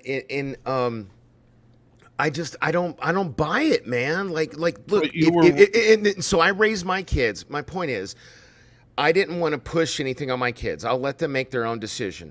But I still was able to teach them morals because do unto others as you'd have them do unto you. If you don't, so you did push things on them. You just didn't push the concept of God, but you still pushed some godly concepts on them. I mean, through your lens, sure. No, but do unto others is literally a scripture in the Bible. That's fine, and I'm sure it's in the Quran and everything else too. Well, but the point is like, don't be a dick, so people won't be a dick to you. That right? Okay, it's pretty basic. I agree, but that basic principle came from something. Yeah. So guys, you don't have to like it, but it's true. Guys, hold on a sec. So, like, I don't want to get too far into debating each other's belief systems. But the point of it is, Dark Knight, is if you go into a completely, I think we all agree at a base level is all. If you go into a completely what's called scientism, which is the idea that all things can be derived from science, which is what the Orville ultimately believes. That's what the Orville preaches as far as its concept and show. And they've said as much. Yeah. They said, that science and reason is what we believe all things to be derived from. What's wrong with that? I'm going to end this part of the discussion by saying, like, I don't agree with the theme that the Orville is pushing in terms of its science versus faith argument. I feel like it's very one-sided and it's very preachy. Real quick, before we move on, Fluffy Panda for $5. Has Seth let his personal feelings write this third season more than the two previous, where he seems more sci-fi in the spirit of Roddenberry?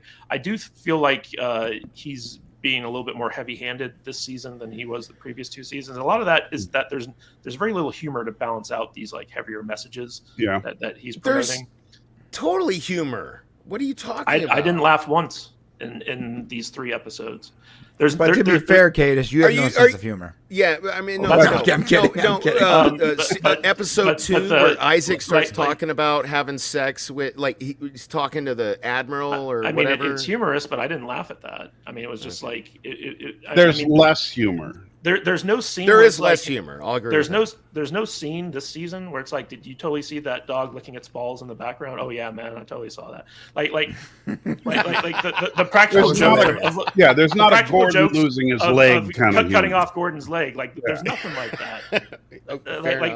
They've completely gone serious. Like occasionally they'll have like a witty piece of dialogue, but for the most part, it's not a funny show. Like they took away the humor, which made it unique in the science fiction realm. So one of the things I want to talk about with this episode that also bothered me is that the Q-Tron lady at the end kind of explained that they were putting in these scenarios to get them to experience a fear of death, like a moment where they believe they were going to die. And so like they were taking scenarios that each is that what the white eyes crew members meant? Danny, please. When they put these characters in these different situations that's supposed to represent a fear that these characters have, right? But so much of this stuff didn't make any sense, and I guess I can kind of see the Twilight Zone parallels that you guys were talking about. But you have them go to like a 1990s high school where the bully is a cave troll that shows up out of nowhere to like kill Gordon. Then you have like an airplane where basically none of these people have ever experienced like an actual like 747 airplane flight before, and it's like, that doesn't make any sense. Then you have Bortus's morgue thing where he's like, oh, this is a Bacton morgue, and you're like, oh, okay, that's the only thing that kind of relates to it. Then you have like a raft trip where like a monstrous octopus type alien thing attacks Kelly, and so like all this stuff, it should be directly related to like a fear the characters have, but it just seems completely random. And to me, like, I didn't understand like what the logic behind all this various stuff was. It was cool that they kept running into like these different scenarios, but the scenarios didn't logically spring from anything within the narrative itself. Go ahead, Danny. What did you think of these things? Well, so I don't know if you, and it might have been on, I don't know.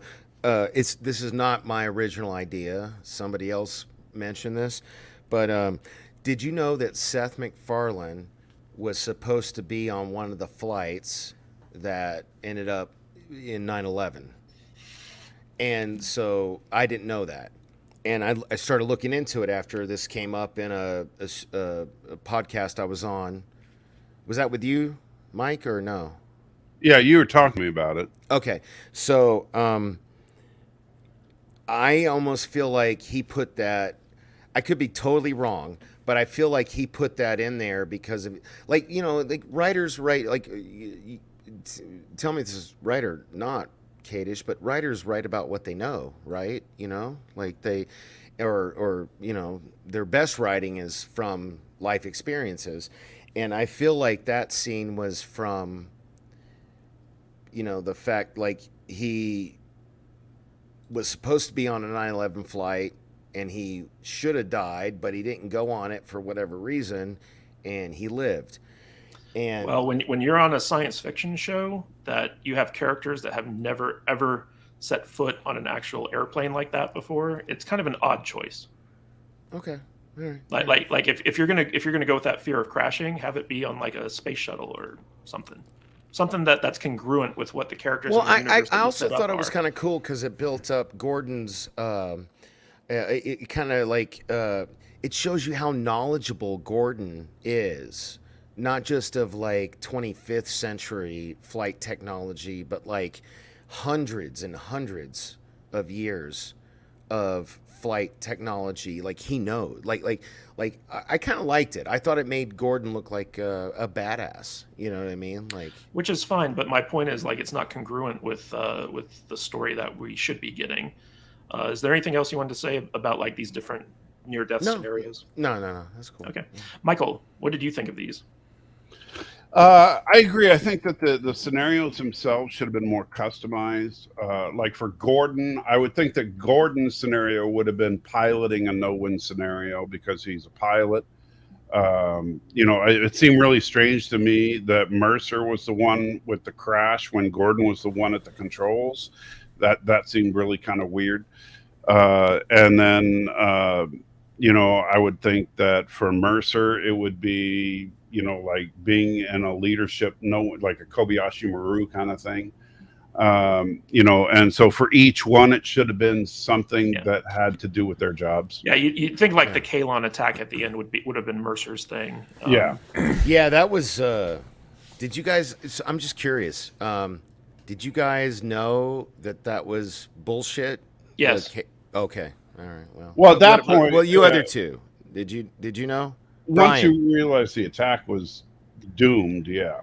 Well, Brian's not paying attention. Brian, as soon as he destroyed the holo projector, I was like, that was too easy. They're still in the Matrix or whatever. I guess I'm stupid. I did not expect the twist at the end. Brian, are you listening? Brian, Brian. No, I didn't either. No, listen. Reply.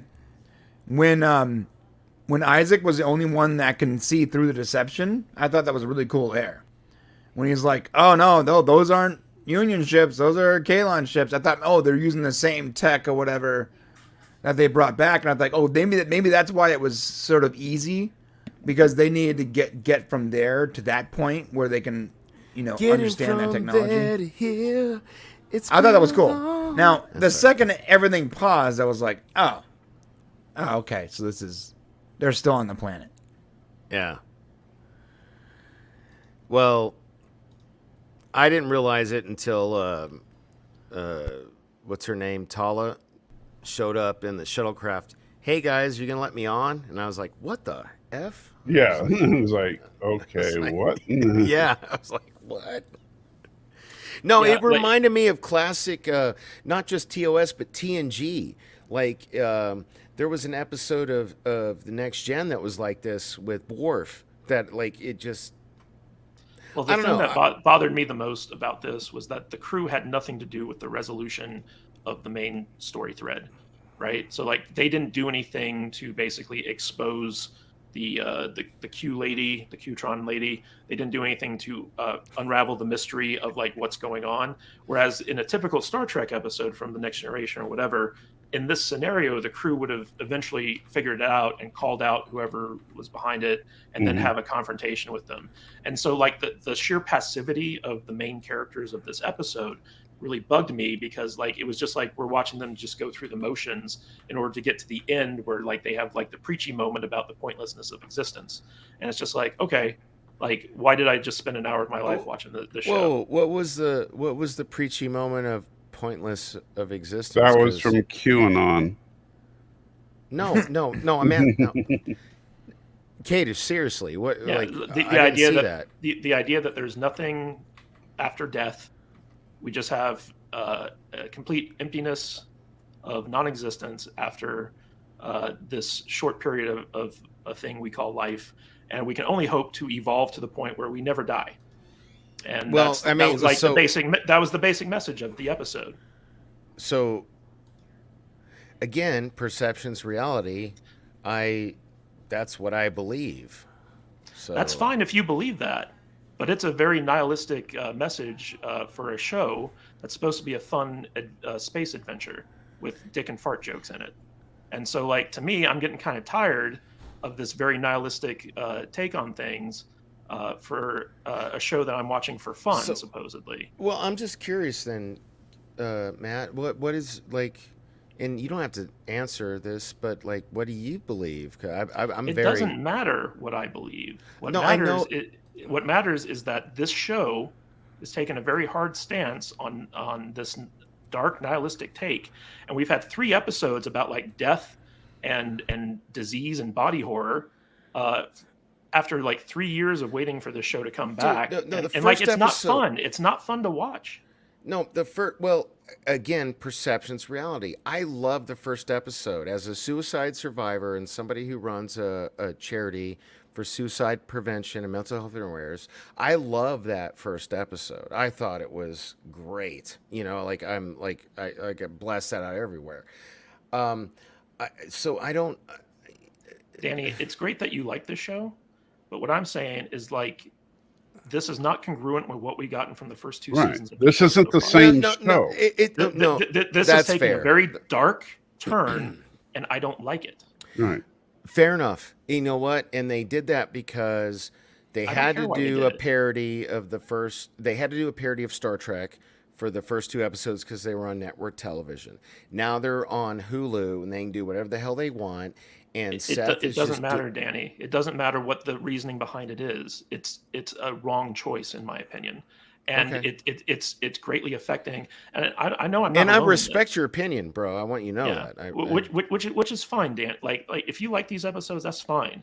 But for me, like they're just going so far in a dark direction that I don't want to watch the rest of this season at this point because like it's depressing to be watching the Orville. Hey, right now. no, and I get it. And like, just like I refuse to do Obi-Wan. Do you just want to do Strange New Worlds the next few Saturdays? No, we're gonna keep doing Strange New Worlds and the Orville. Orville? Okay, I'm just saying that like my criticism is I not don't want you to, invalid like- because some people like the episodes, right? Like Right. I don't feel like. So first of all, I'm convinced beyond any shadow of a doubt that this is the final season of the Orville. But beyond that, I feel like they're going out on a whimper when they should be trying to like give us something that's more in line with what the first 2 seasons of the show were. And we're not getting that. And I feel like they've already wasted 3 episodes on this bullshit nihilistic dark take on science fiction. Jesus, really? And I would much rather prefer more dick and fart jokes in my Orville. Sorry, that's just me. That's fair. No, well, I mean, That's wow, what you as want, a writer and a director and a creative, I'm surprised that you just said that. Think about it this way, Danny, is that I mean, each franchise has their set tone, right? You watch Star Wars to watch wizards with laser swords fight, you know, Right.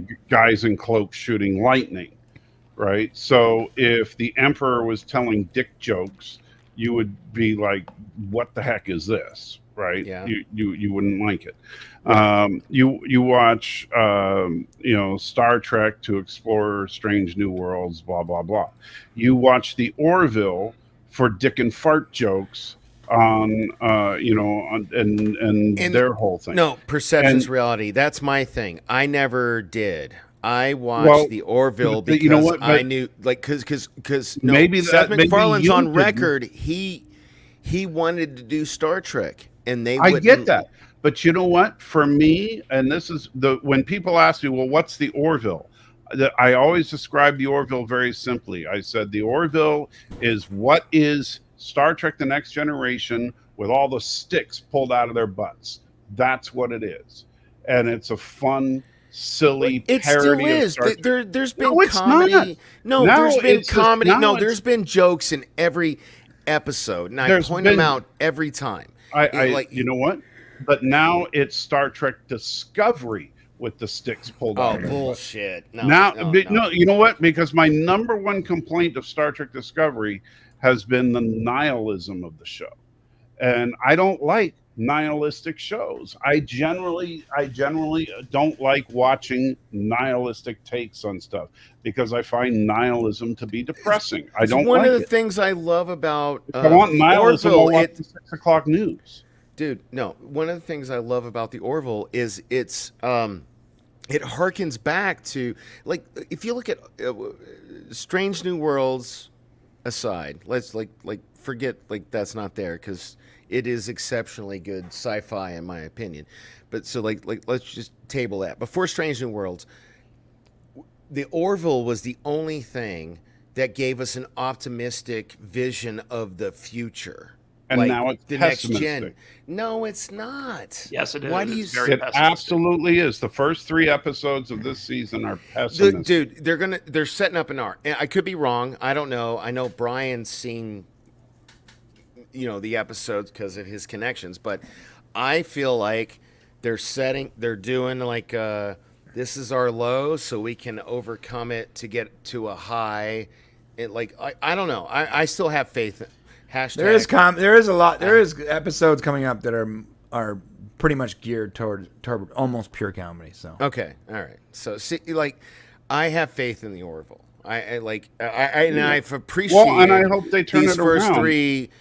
I've appreciated these first 3 episodes because of my, and that's like maybe Seth MacFarlane and I have similar life experiences or points of view. I don't know, but I've really enjoyed. Well, I know you have more similar points of view, just based on based on what I know of him.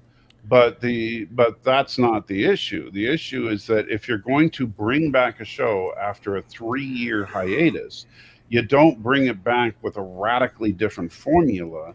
You bring it back in a triumphant return. It's how is that? How is it radically different? They still have comedy. It's so dark, Danny. No, but the comedy is overshadowed by the nihilistic darkness and pessimism of this season. Real quick, we got $2 super chat from Fluffy Panda. Thank you. Real funny watching crew drive Isaac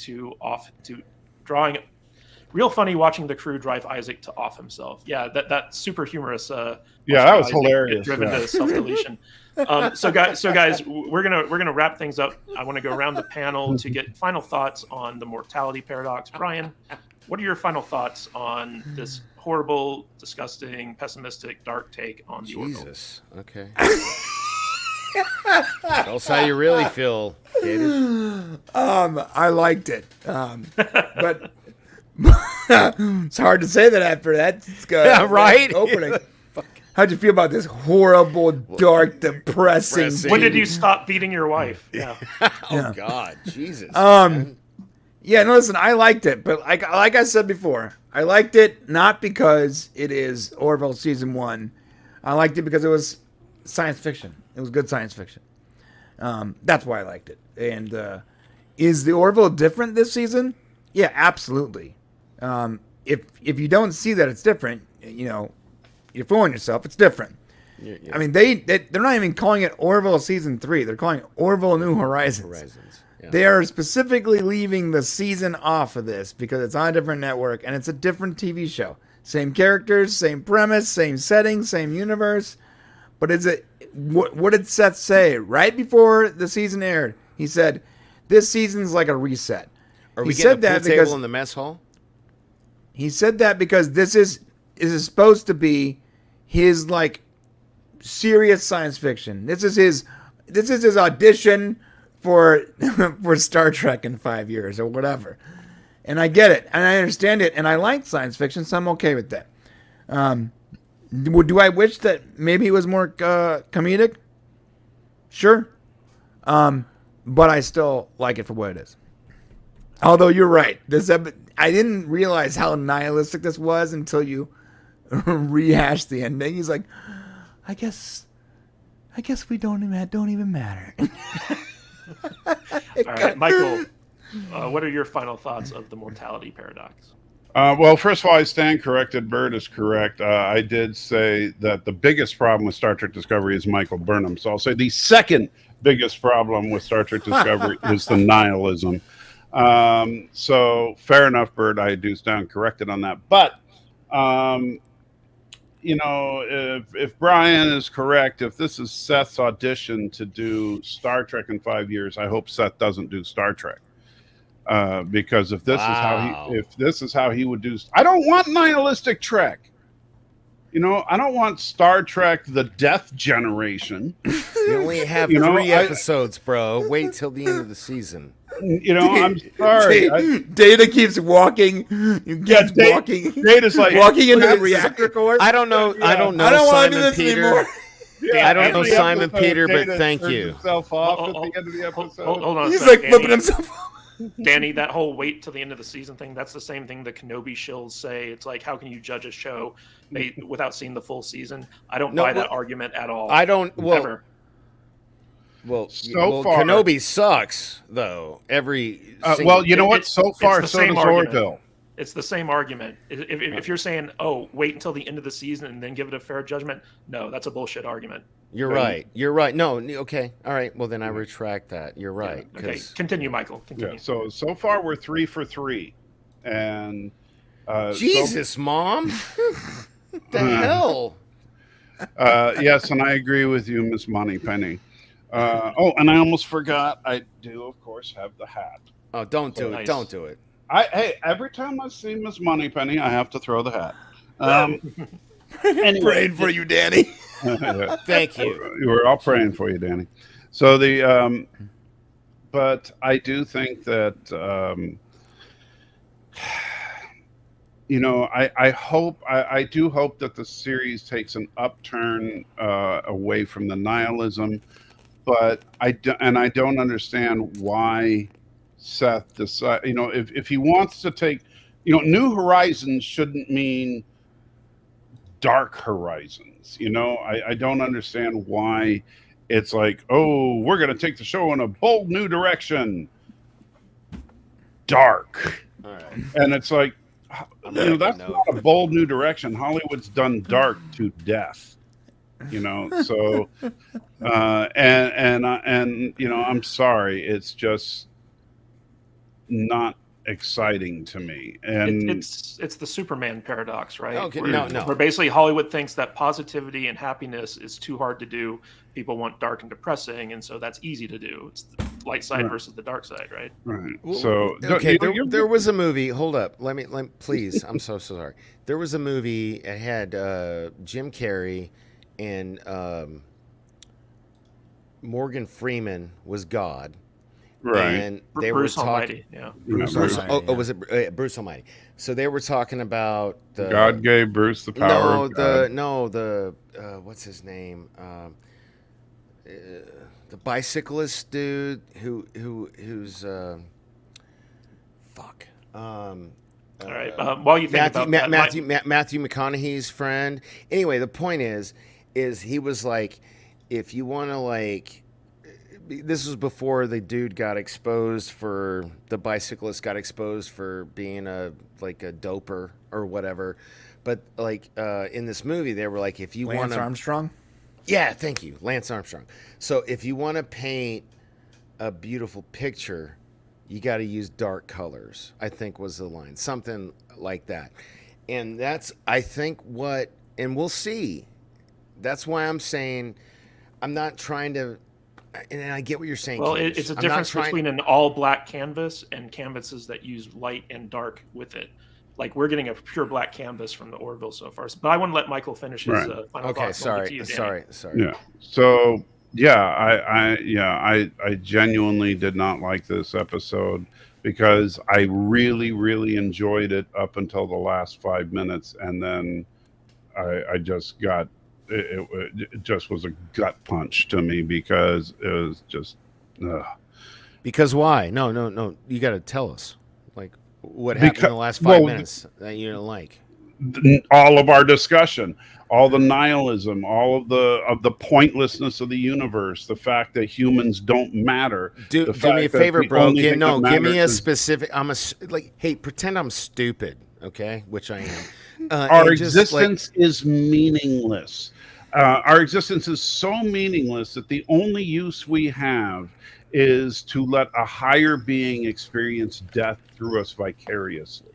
That's it. That's the whole. That's the whole enchilada. That's all we are. Why do you have an issue with that though?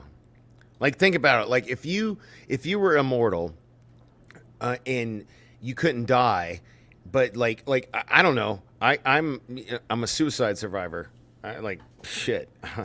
I've wanted to die plenty of fucking times. I think that there's but why explain that to me. I'm legitimately. Because Danny, it's completely dismissive of people like Michael's belief system, right? Like it leaves no room for interpretation. Oh, there might be a higher power to the universe. There might be meaning beyond that of physical life. They completely dismiss that as being false and stupid, and that's insulting to a certain segment of the audience. And the thing is, that's correct. There's not. You see, in your opinion, Danny. In your opinion. Sorry. There are a lot of people out there that don't agree with that. Is every bit as dismissive as the show, and I get that you believe that, but you don't, and you don't seem to understand how insulting that could be. And that's the harsh part, is that it would be like if I was just sitting there saying, how people with mustaches are just stupid, and you were like, well, I'm thinking about shaving off, because after Cece shaved it off, it came back white. But if I was being serious about it, and you were like, dude, that's not nice, and I was saying, but what? They are. They're just stupid. And you were like, dude, that's not cool. And you were like, but what? What's the problem? There you are. No, well, but I'm not being like that. No, I respect. Yes, you absolutely are. Ironically, Mike has a beard with no mustache, and Danny has a mustache with no beard. So, otherwise known as we're yin and yang. We complete each other. Yeah, but guys, I don't want to get into a debate about people's. But anyway, you go systems. ahead, Danny. Danny, what did you think of this episode, the Mortality Paradox? I actually liked it a lot. I'm shocked that people didn't like it. It's not like it is my least favorite episode, which is kind of disheartening, because literally every week I was like, oh my God, this is my favorite episode. This is my favorite episode. I can't say that about this one. And it's not because of what I learned later was a transgender actress,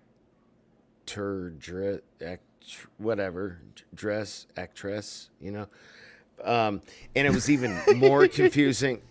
Well, it was even more confusing that. So I did after I can't remember who. I think it was Tom's. Midnight's Edge. Thank you. Danny's brain is melting in real time right now. It is. No, so he brought it up. So then I researched it, because I didn't while I watched the episode, I had no idea that was a chick with a dick, and I was totally into her. Thought she was cool. I bought into her manipulating Spock. And then I popped my tits off when Cybok was at the end, And then I ruined my life by going on to Midnight's Edge. And Tom just... Oh, that'll ruin your life no matter what. No. Tom just giving me, dropping knowledge on me. I didn't know. And then I went down the rabbit hole, and I was like, oh, man. But before that happened, I really enjoyed the episode. But after I did all that research, I really appreciated the fact that Strange New Worlds is more like TOS than any other series, because they're not beating us over the head with their message. You know what I mean? They had a transgender, non-binary fucking... Danny, we're talking about the Orville.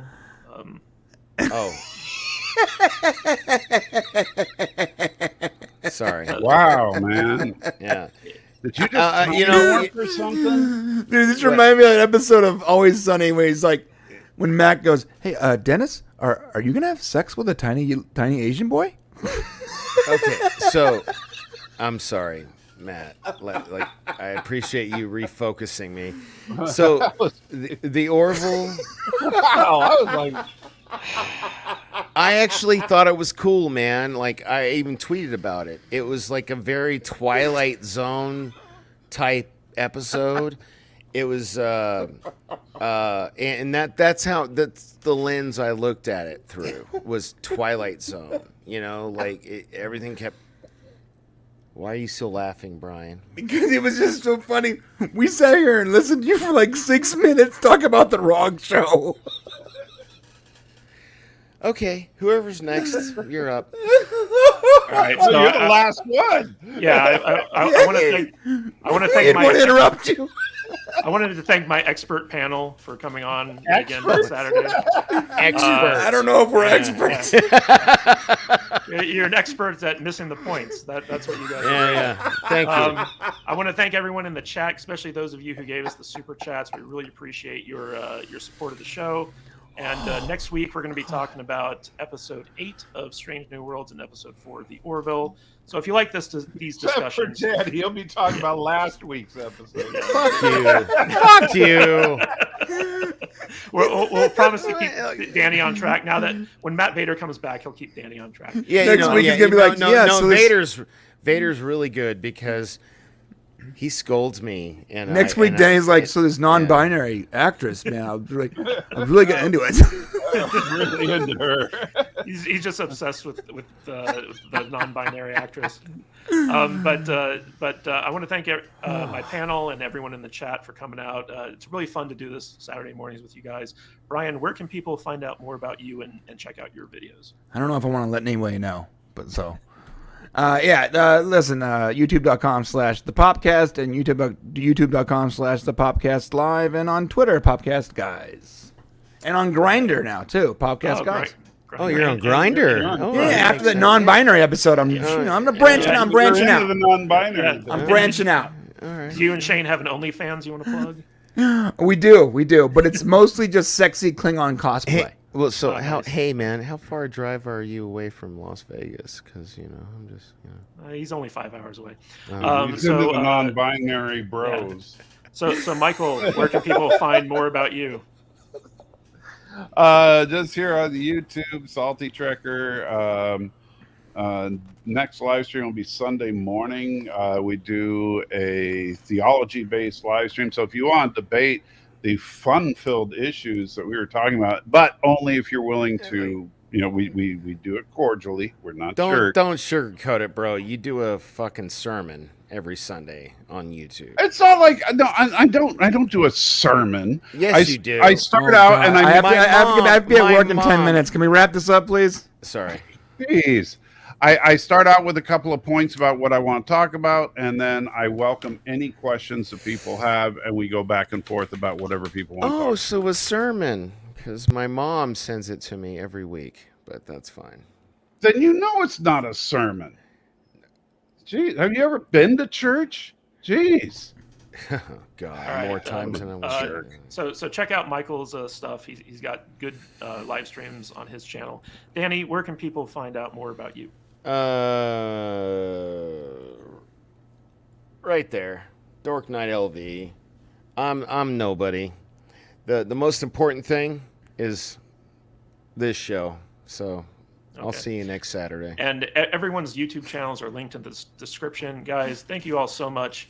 We'll see you next week, and stay